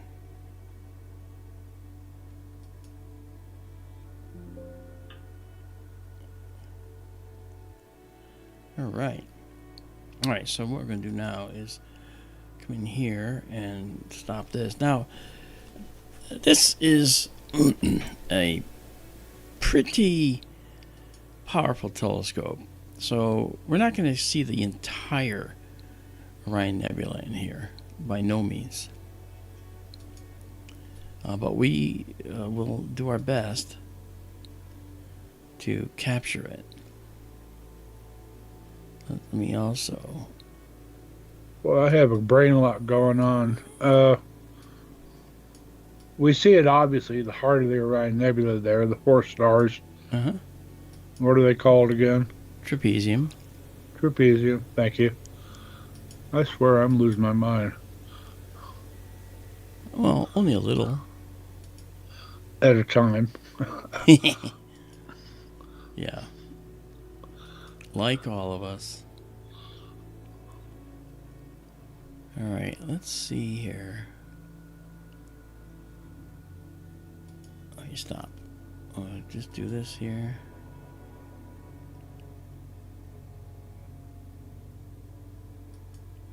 Alright.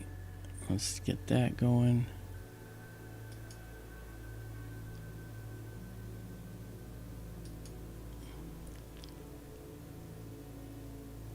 That's pretty odd. I'm not seeing. Okay, so now I'm getting some stars. I don't know why I wasn't seeing stars before. That wasn't right. Okay, let's try this. Say guide on you. Okay. Actually, that's premature. I didn't want to do that yet. All right, I'm gonna stop that right now. You know what I wanted to look at, but I think it's too low. Is I wanted to look at the what they remember, the rubber stamp nebula. Was it M 78? No, NGC. I can't remember the name. South of the Orion's Nebula, there's a lot of dust down there. Yes. I don't remember its name offhand. Okay. Well, rubber stamp sounds right. I don't remember its number. NGC 1975. That's what it is. I just remembered. Right. All right, so we're going to move this over. Okay, I think I just went the wrong way. I'll do it this way. Oh, sure, went the wrong way. There we go. What are you trying to do? Just roughly center it up. It's going to go right off the screen this way and right off the screen that way. Okay, well.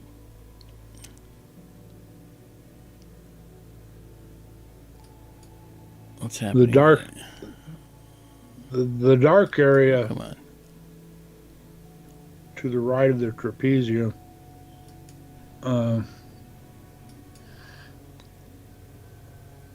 Yeah. Well, it's funny.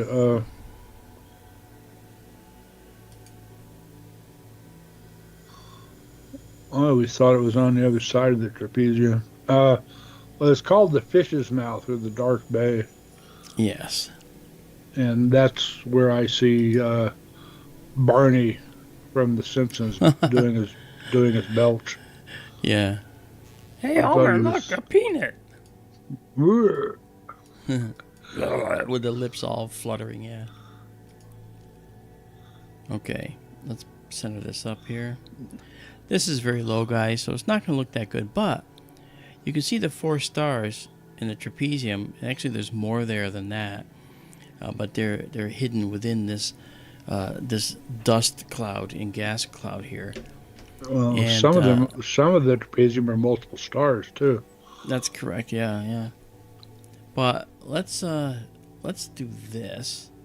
Let's take out this just so we can catch a better glimpse. Let's move this up to 2 seconds, and we'll get the brightness up a little. So now you can see the stars brighter there, and move this up just a little bit. All right. So you can see the stars a little better, and I can see, if I'm not missing my guess, yeah, they're a little bit out of focus, which is what I was trying to get at. So I'm going to try to focus them. If we go this way, that's the wrong way. Wrong way, Feldman. Remember Wrong Way Feldman? Remember the name. I don't remember the details. Wasn't that Gilligan's Island?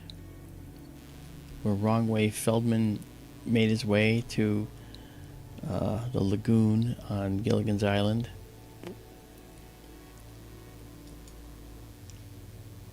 Yeah, it's gonna be. Good question. Yeah, look him up. Look up Wrong Way Feldman. You'll see. I was thinking.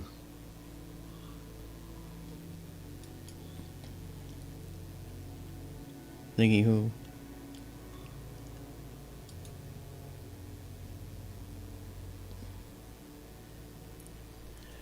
Okay, that looks pretty good. All right. So now what we're going to do, zoom back out, and we'll take... Gilligan's Island, episode, season 1, episode 5. Wrong Way Feldman. And there was also The Return of Wrong Way Feldman, season 1, episode 24. Yeah, I think he went over very, very well with the audiences. And he looks awfully familiar. Conway. It was not Tim Conway, but Hans Conried, I believe. Wasn't it? He had this kind of voice. Kathy Pernasek, thank you. That's so nice of you. So nice of you. Thank you so much. All right, we're going to do a 10-second photo of this. And we're going to get our guiding, make sure that our guiding is back up to stuff here. I think Hans Conried was the guy.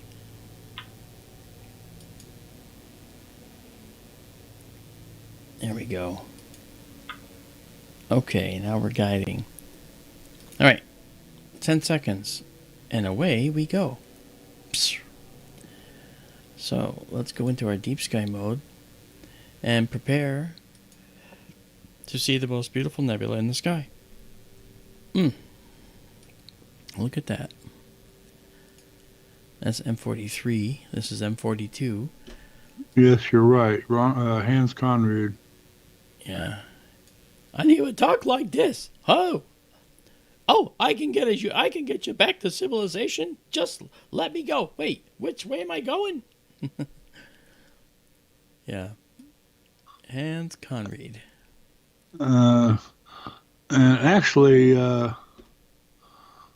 the first Wrong Way, who I bet Feldman was named after, was Wrong Way Corrigan. Douglas Corrigan. He was a early aviator. He went the wrong way. Yeah, but that was a real guy. Yeah. Yeah. Yeah, look at that. Beautiful. After a transcontinental flight in July 1938 from Long Beach, California to New York City, he then flew from Floyd Bennett Field in Brooklyn to Ireland, although his flight plan was filed to return to Long Beach. So that's the wrong way. Talk about, I gotta say, oh my gosh. How in the world can you fly over the entire Atlantic Ocean and not realize you're flying over the ocean? It must have been covered in clouds the entire way, so you must have thought it was a cloudy trip to Long Beach. Right? Look at the beautiful detail in here. This is gorgeous. Yeah. Look at those two little stars there. So you gotta look at these guys, and I think to myself, can't help it, it's just me. I look at those two little stars there and think, well, you know, two little tiny points of light. Do they have planets? Is there life? You gotta wonder. It's in this dust cloud here. This dust cloud is the seat of life. It's where we formed. It was in a dark dust cloud before our star winked on. We were in a dark dust cloud kind of like this.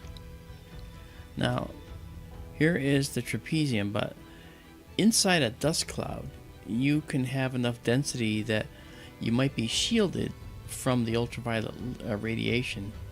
But in here, it's probably pretty sterile in here, you know. But one thing that has been found inside the Orion Nebula are planets that don't have a star. Planets without a star. Can you imagine? Yeah. Unbelievable. And this is only a 10-second photo. And I did this so we could actually see some of the structure of the nebula plus the trapezium at the same time. The next exposure... well... Go ahead. I'm sorry, it's this camera again. This image scale with this telescope. I'm seeing things like I haven't seen them before. Yeah, this is what this is good at. I just color corrected.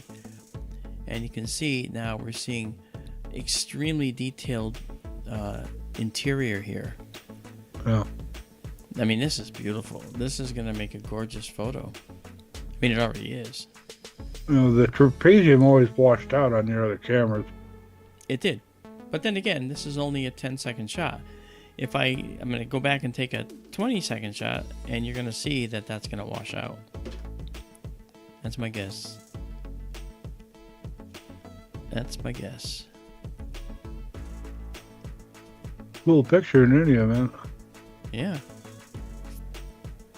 Hey, Kevin O'Neill also said that Wrong Way was played by Hans Conried. Good catch. Good catch.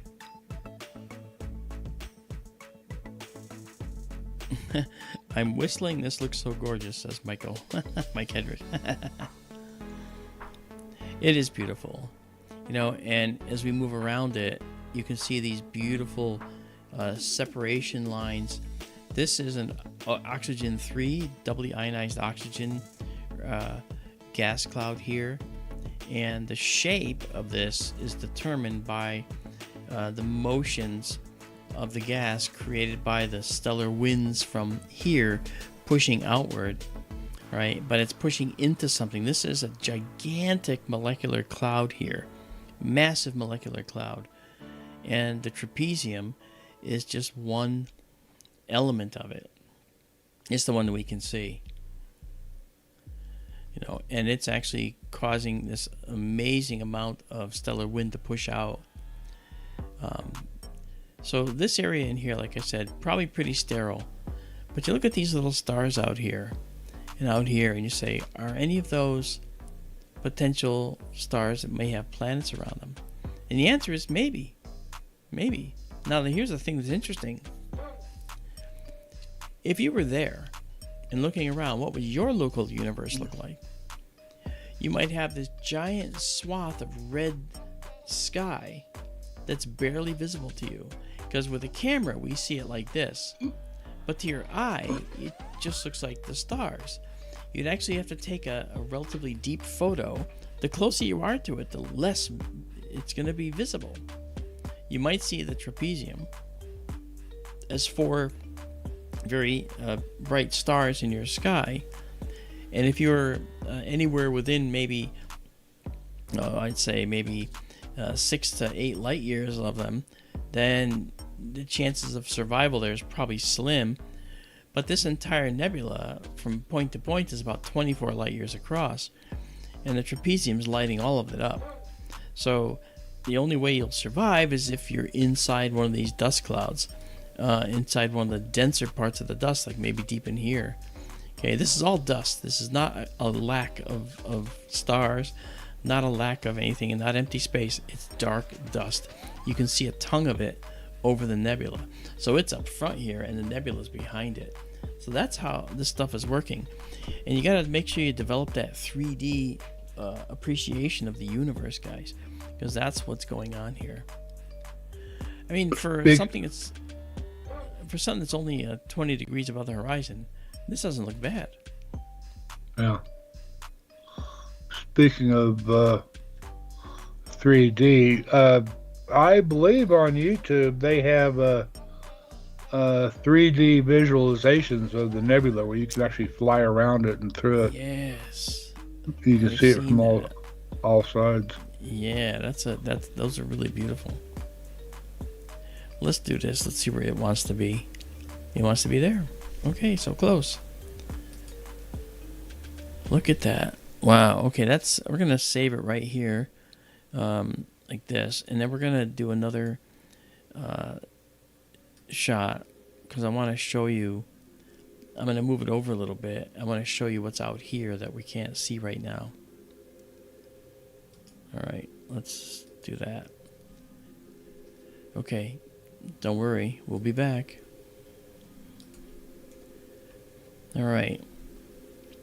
Now we're going to take the trapezium and we're going to move it to the left. That's the other left. Oh, I gotta turn off my guiding alarm. Okay. So we're going to move to the left like this. And then move it up. Yeah, that's where I want to be. Kind of like that.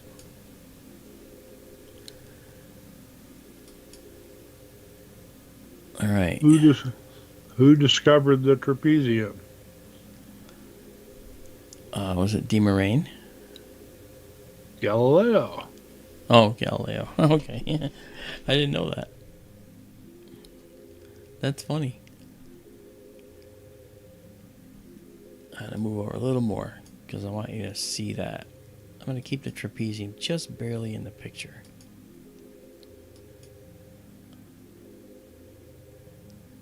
Okay, right there.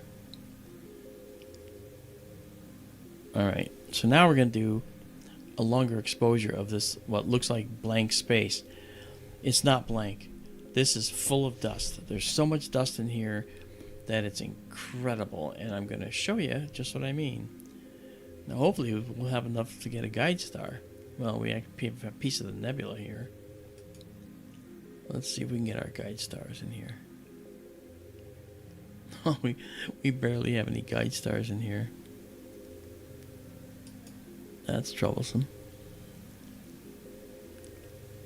All right, let's go to a 2.5 second exposure and see what that can get us.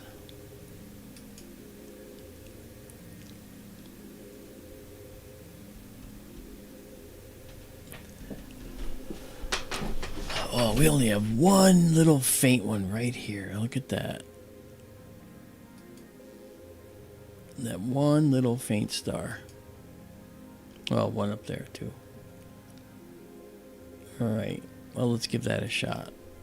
May or may not work. It is low. This is going to be a 35-second exposure.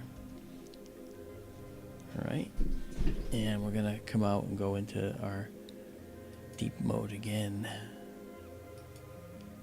It's like deep thought. Remember deep thought? The guy on Saturday Night Live? No, deep thought. Wow, what happened here? Our wind. Darn it all. It was Al Franken, wasn't it? He did No. Deep Thoughts. Oh, no. Deep Thought was the name of a computer in Hitchhiker's Guide to the Galaxy, All right. wasn't it? Okay. There may be a intermediate mass black hole with a mass of more than 100 times that of the sun may be present within the trapezium. Interesting. That's cool.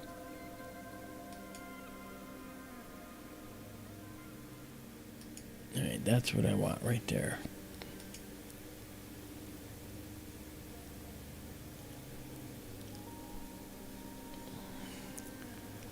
Well, we're going to try to do this because we just don't have a lot of guide stars in here.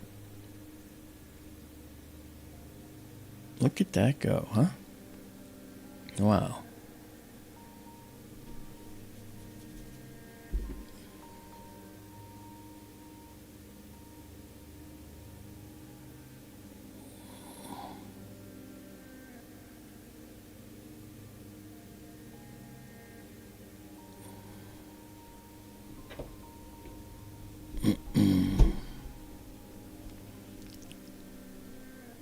There's an awful lot of dust down here that you gotta see.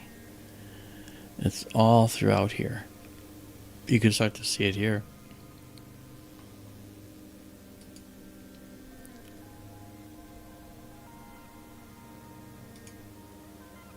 And we're still guiding on that one faint star. Alright, let's Yeah. do this. Fantasy said Deep Thought is the chess computer.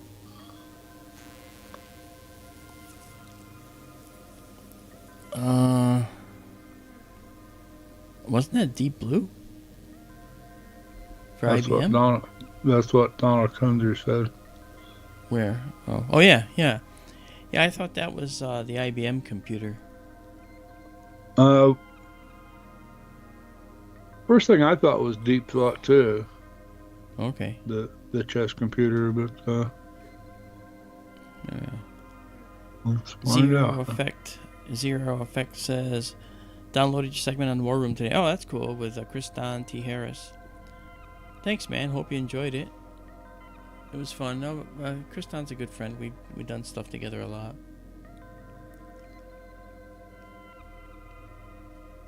Zero, if you haven't subscribed, please do. It's all free. It was What's that? both. It was both? Deep Thought's fictional supercomputer from the Hitchhiker's Guide to the Galaxy, Okay. created to answer the ultimate question of life, the universe, and everything.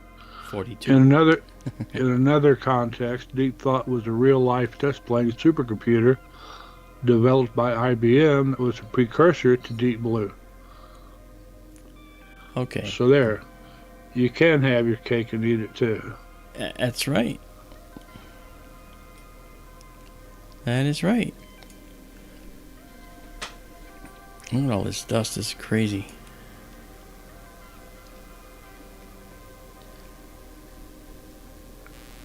So see how the area where the trapezium is, which is about here, is now blown out. We wouldn't have seen it if we had the trapezium in our view right now.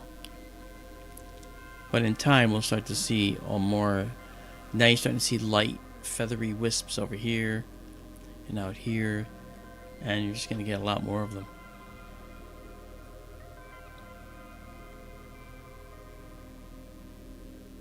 Yeah, Luke, he was on Rundown Live. I did Rundown Live with him a couple times, too. He's a good guy. Infowars, yeah.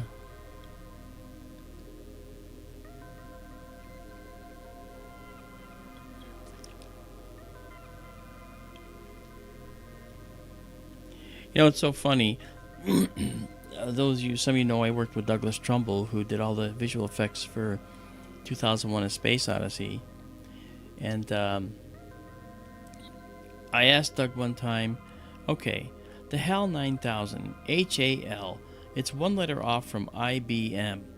So obviously HAL was meant to be satirically named after IBM, correct? And he looked at me in all seriousness and he said, no, believe it or not, that's not how that turned out. I said, I've come heard that on. before. Come on, I said. It's one letter more. H plus 1 is I. A plus 1 is B. And then we have L plus 1 is M. IBM. He goes, yeah, believe it or not, that's just a coincidence. And I said, you lie. He laughed about it because, he wasn't lying. Right. I've heard So- that before. Yeah. I still think that it was probably in Kubrick's mind. Or, I'm sorry, Asimov, right? Asimov. Clark? Yeah, I'm sorry, Arthur C. Clarke. Sorry, yeah, hello. It's midnight. It's after midnight here. Look at this beautiful dark stuff now showing up. Isn't this something? That's very nice. It is. I swear to God, that's upside down, or that's rotated or inversed or something. Maybe it's just 'cause- rotated. Yeah, 'cause that's M43 right there. Yeah, it's rotated.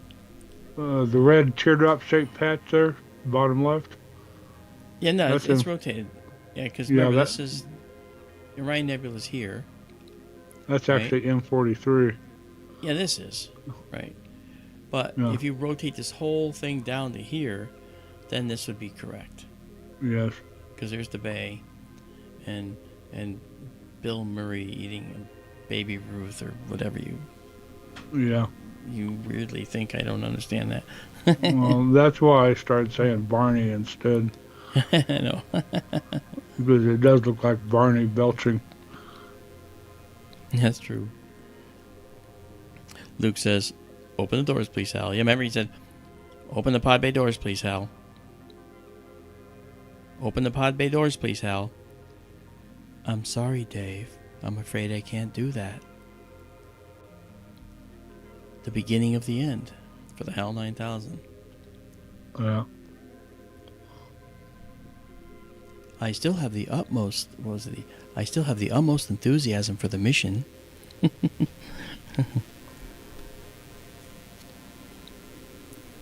What a beautiful little thing this is. This is stunning. Go ahead. I'm sorry. No, cool picture. I've probably said this before, but I got my hands on the novelization of the story before the movie ever came out and read it. And when I went to go see 2001 at the theater, I think I was the only person in the theater that understood what was going on, just because I'd read the book first. Yeah. A lot of people got really confused there. Yeah. Including me, because my father took me to see the movie, and I sat there going, "What the hell are the apes?" I had no idea. I'm expecting this moon mission show, and I got apes, and it was just crazy. Yeah. Yeah, remember when Dave was actually shutting down Hal? Hal's like, "Dave, stop. Yes. Stop, Dave. Hal, sing me a song." I can sing a song. Daisy. Easy. I go crazy. "Sir," and he just stopped. It's like, all right, hell shut down. That was very cool. In the book, they didn't go to Jupiter. They went to Saturn. Yeah, that's right. In the book, And, Saturn, yeah. The monolith in the book, the big one at Jupiter, in the movie, this was before the Voyagers flew by Jupiter or Saturn, of course, and the moon Iapetus orbiting Saturn. They'd known this for a long, long time, but when the moon Iapetus was seen on one side of Saturn, it was many times brighter than when it was on the other side of Saturn. And they never understood that until they imaged Iapetus with the Voyager craft. Yeah. Arthur C. Clarke took advantage of that, and he said in the book that there was a large white oval on the surface of Iapetus, causing the brightness change from one side to the other, whether we saw it or not. Mm-hmm. And this large white oval, the second monolith, was in the very center of that white oval in the book, instead of it floating out in space like it was in the movie around Jupiter. Yeah. Okay. I wanted to add too, I worked with Doug for 10 years up at Trumbull Studios, and he's only an hour from here. And I had done a NPR show on UFOs. And the host of the show, after he's walking me out of the studio at the end, said, "I have to get you on here next time with Douglas Trumbull." And I said, "Doug Trumbull? The visual effects guy?" And he said, "Yeah, he's a UFO hunter just like you." I went, "You're kidding." And I came home and I wrote Doug a message. Never met the guy. And half an hour later, I get a one-page response from him. He says, "Oh, I went to your website, which is fxmodels.com. I do visual effects. I mean, I've done special effects all my life for, from making models to making movies and stuff." And he said, "I went to your site. Excellent in every respect. We could use you right now on a project." I was like, "Oh dear God, I'm gonna meet Douglas Trumbull," and I was so scared. And I'll tell you a little story. So I went up, I met him, and of course he was Mr. Trumbull to me at first, and he was very intimidating to me. I made him that way. In later years, he ended up being a very dear friend, and every time we'd greet, it'd be like a hug from your grandfather. "Hey, Doug," But on that first day, we were working on a Burger King commercial. I was brought in to work on this commercial, and I was supposed to help engineer these catapults to fling fake Oreo cookies into the center of the shot from 3 different locations and have them all collide in the center of the shot every time, and we just do like 300 takes and catch them hitting and smashing apart. So the Oreos had to be very specially made. So I had to make the Oreos. I had to make them very special so they would be break apart Oreos, which I did. I filled them with vermiculite. If you ate these things, you'd die, because I filled them with plaster and vermiculite and then ground the inside to be very, very thin and made breakaway sections to actually help it break away. Kind of like when you make a grenade. The grenade has these fragmented pieces that are made into this object that will shoot out and make shrapnel. Well, I had to make cookie shrapnel. So I made 300 cookies. Actually, my oldest son cast a bunch of them for me, with me here. And I went up there to start filming, and I only had the job to do this one shot. This one catapult scene. We were shooting it with what's called a phantom camera. We're going to do 1,200 frames per second and show these cookies hitting each other in slow motion and just disintegrating upon impact. And boy, did it look beautiful. But to get to that point, we had to make the catapults. And the catapults had springs holding the flinging part that would, like a regular catapult has, and would fling the cookie. And we had to make sure that the arc that the cookie took would make it so that when it fell into the shot, the other cookie and the third one next to it would all come into the shot at the same time. Well, the catapults were all different distances from the center of the frame.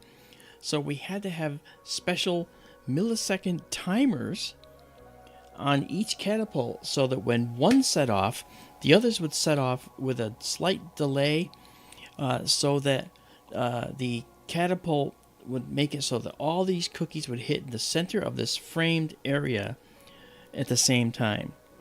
And that took about, a day to figure out the timing. And then we got it right. And we were flinging pucks of wood. Okay?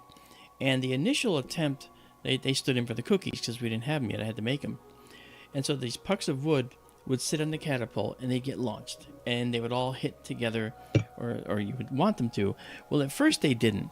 In fact, the catapults were so weak that they couldn't fling the cookie more than a foot from the catapult. So Doug came in, and of course I got nervous every time I saw him because I was like, oh my gosh, this guy's an Academy Award winner. What do I got to really just buckle down.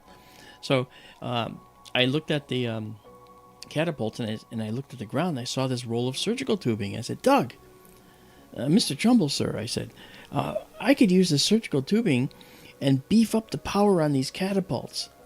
And so that would get these things to go further. He goes, excellent idea. All right, you guys do that, and we're going to be out here at the other setup. We called each different visual effects station the setup. Okay.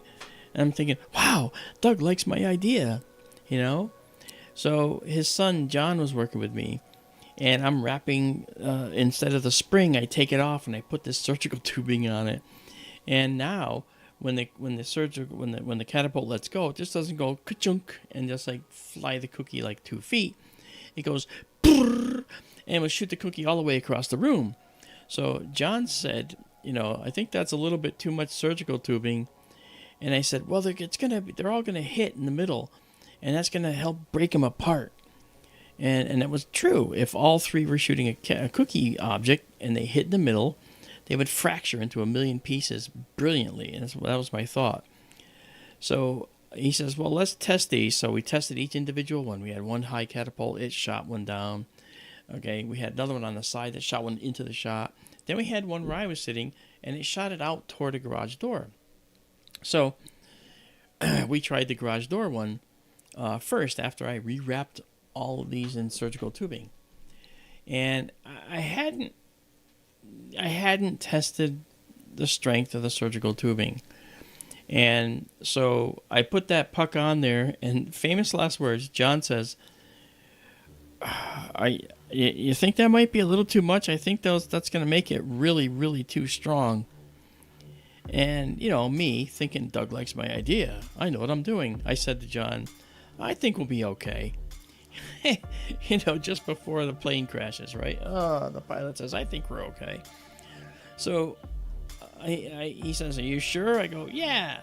And so he says, okay, give me a countdown. I said, 3, 2, 1, go. He clicks the button to set off the millisecond timer. The catapult goes ka-ching, and that wooden puck, I didn't even see it. It flew so hard and so fast that the second it went off, all I heard was boom, and I saw debris. That was the puck going through the garage door and landing by the other setup where Doug was outside. Oh, God. And I was like, ah. And I'm thinking to myself, I'm so fired. I'm so fired. And I hear someone outside swearing up a storm comes charging into the space. I just destroyed his garage door. And he says, who did that? And I went to raise my hand, and there was a finger already pointing at my head, and it was his son. Said that bastard. Sorry. Anyway, it was only 2 of us. I mean, who was it going to be? So I said, yeah, Doug, I think I used a little too much strength. He goes, well, tone it down a little bit. I think you got a right idea. Excellent work. And he goes back out, and I'm like, oh, I'm so not fired. And that started 10 years of a wonderful friendship. That's just, it was hilarious how that worked. And so we worked on movies and commercials up there. You might have seen a movie, Into the Unknown, which was about one man going to Mars. All the models and everything were built up at Doug's studio. I did a lot of the work. I did a lot of the model work with another guy who was a primary model maker on that one. And I did a lot of the laser cutting work and stuff. And that was a really nice, really good show, a really nice movie. We're at 32 images here, and you're starting to see this. I'm going to try and bring this out a little more. I had to wait for more shots to come in. Sorry to change gears on you right there, just like that. Alright, yeah, look at that. Now you're seeing, I knew there was a garage door involved. I've heard the story before, but I couldn't remember it. yeah, But I almost said garage door you would about have been right. 20 You minutes would have ago. been right. I remember boy. the Oreos. Yeah. I still have those molds. I can make more Oreos if I wanted to. You know what I did? I made a plate. Now, if you put Oreos on a coffee saucer, all right, then I made 3-inch Oreos. They're 3 inches in diameter. And I put them on a full-size plate. And I photographed them, and it looked like you're photographing a coffee saucer with Oreos on it. And then Yeah. my hand goes into the shot, and you see this gigantic plate with gigantic Oreos. And that wasn't the biggest Oreo. I made an Oreo 12 inches in diameter. And I actually had to plumb it for liquid nitrogen because we were going to spin it up really fast and make it and film it at high speed. And as it would spin, the actual shot would take a quarter of a second to photograph. It'd be like, it'd go up, zzz, and it's done. And there's a small snip of video in there. And for the next 10 seconds of that shot, you just see this slowly rotating cookie coming toward you, streaming all this beautiful cometary cloud material. Really cool looking stuff. So, Doug let me help design that shot with him. Boy, what a treat it was working with him. It's incredible. And he did it behind the scenes on 2001. And one of the things that he told me was how they did some of the special effects that to this day aren't really public, some of them. One of the ones that is public is, remember the spinning pen that was sort of just sitting in space next to the guy that was going to the moon? Yeah. I know his name all of them, and I can't remember his name all of a sudden. But he was heading to the moon, and when he was in the Aries on the way, he was sleeping, and his pen floated out of his pocket, was sort of spinning, and the steward, flight attendant comes over, grabs it, and puts it back in his pocket, right? Okay. Well, they didn't have CGI back then, computer-generated graphics. They didn't have visual effects. They didn't have green screens, So what they did was just unbelievable.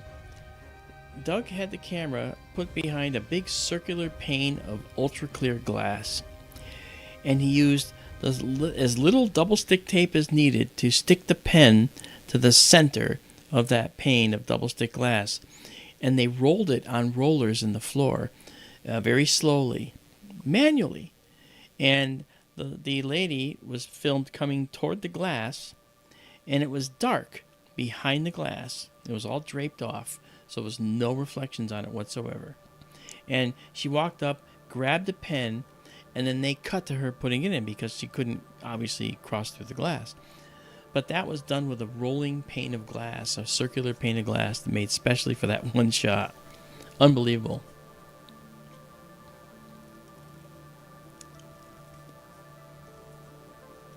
He did a whole show on this. I actually have all the slides here on my machine of his 2001 reveal. It was so cool.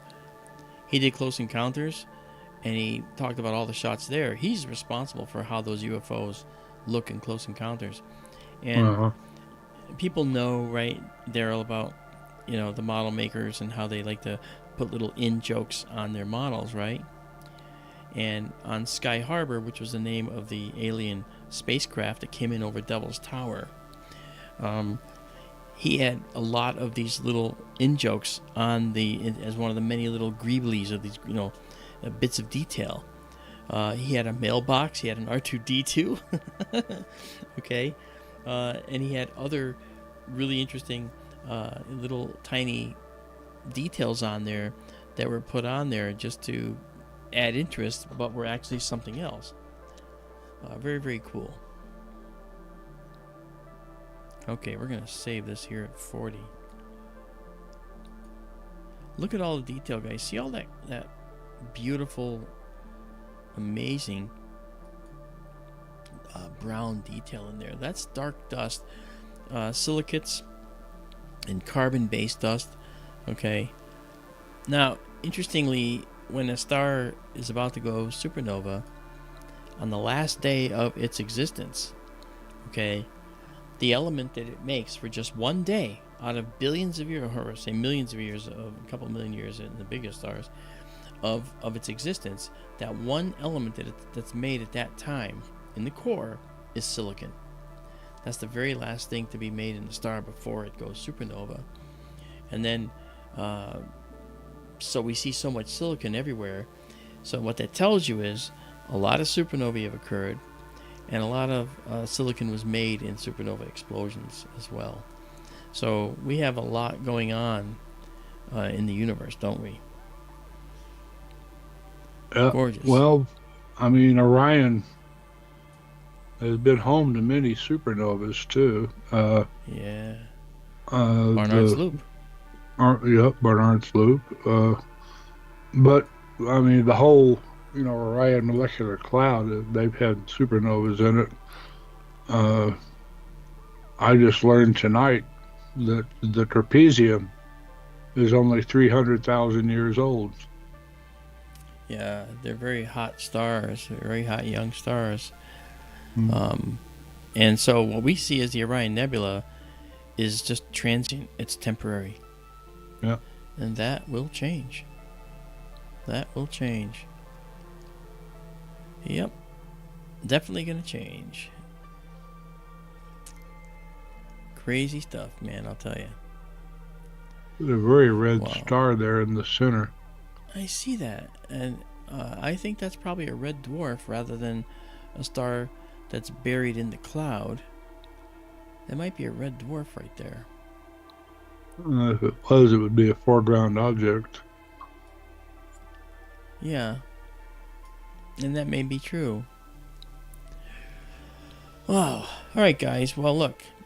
This is the last object. I hope you enjoyed tonight. And again, go to skytourlive.org.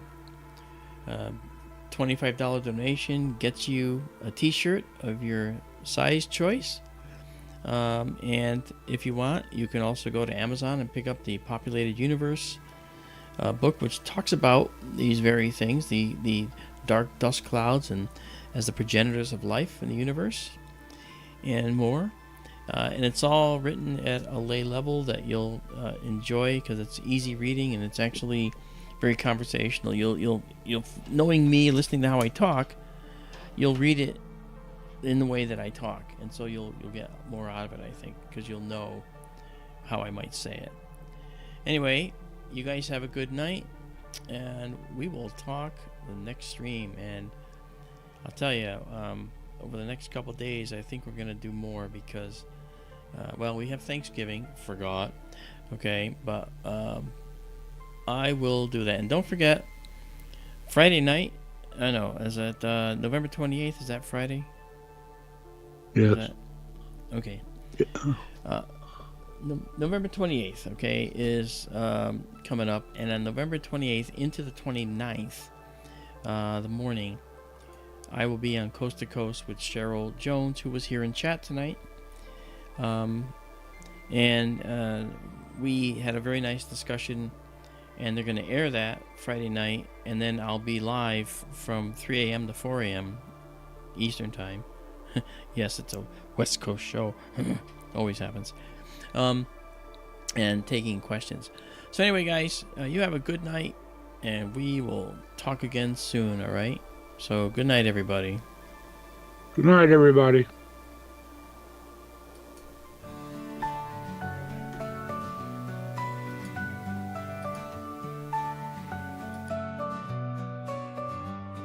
Stars so bright in the sky. On Arizona nights they fly. Nebulae in colors rare. Galaxies beyond compare. Sky tour in the night so clear. Brings the universe near. Real-time wonders to see. Streaming light for you and me. Lift your eyes to the skies. Universe in all its light. Sky tours bringing the views. Every night feels brand new.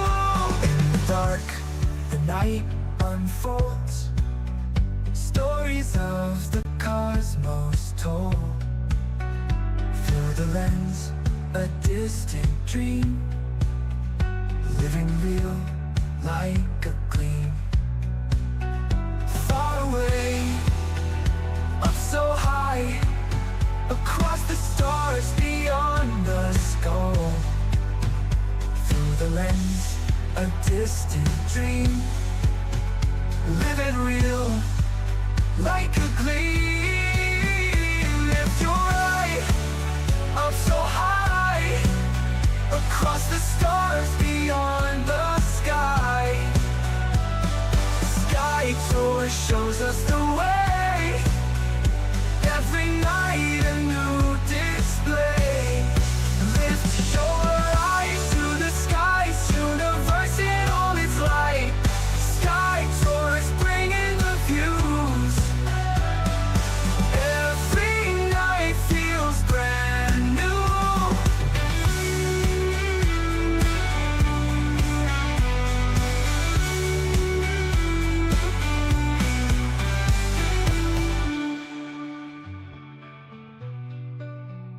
Lift your eyes to the skies. Universe in all its light. Sky tours bringing the views. Every night feels brand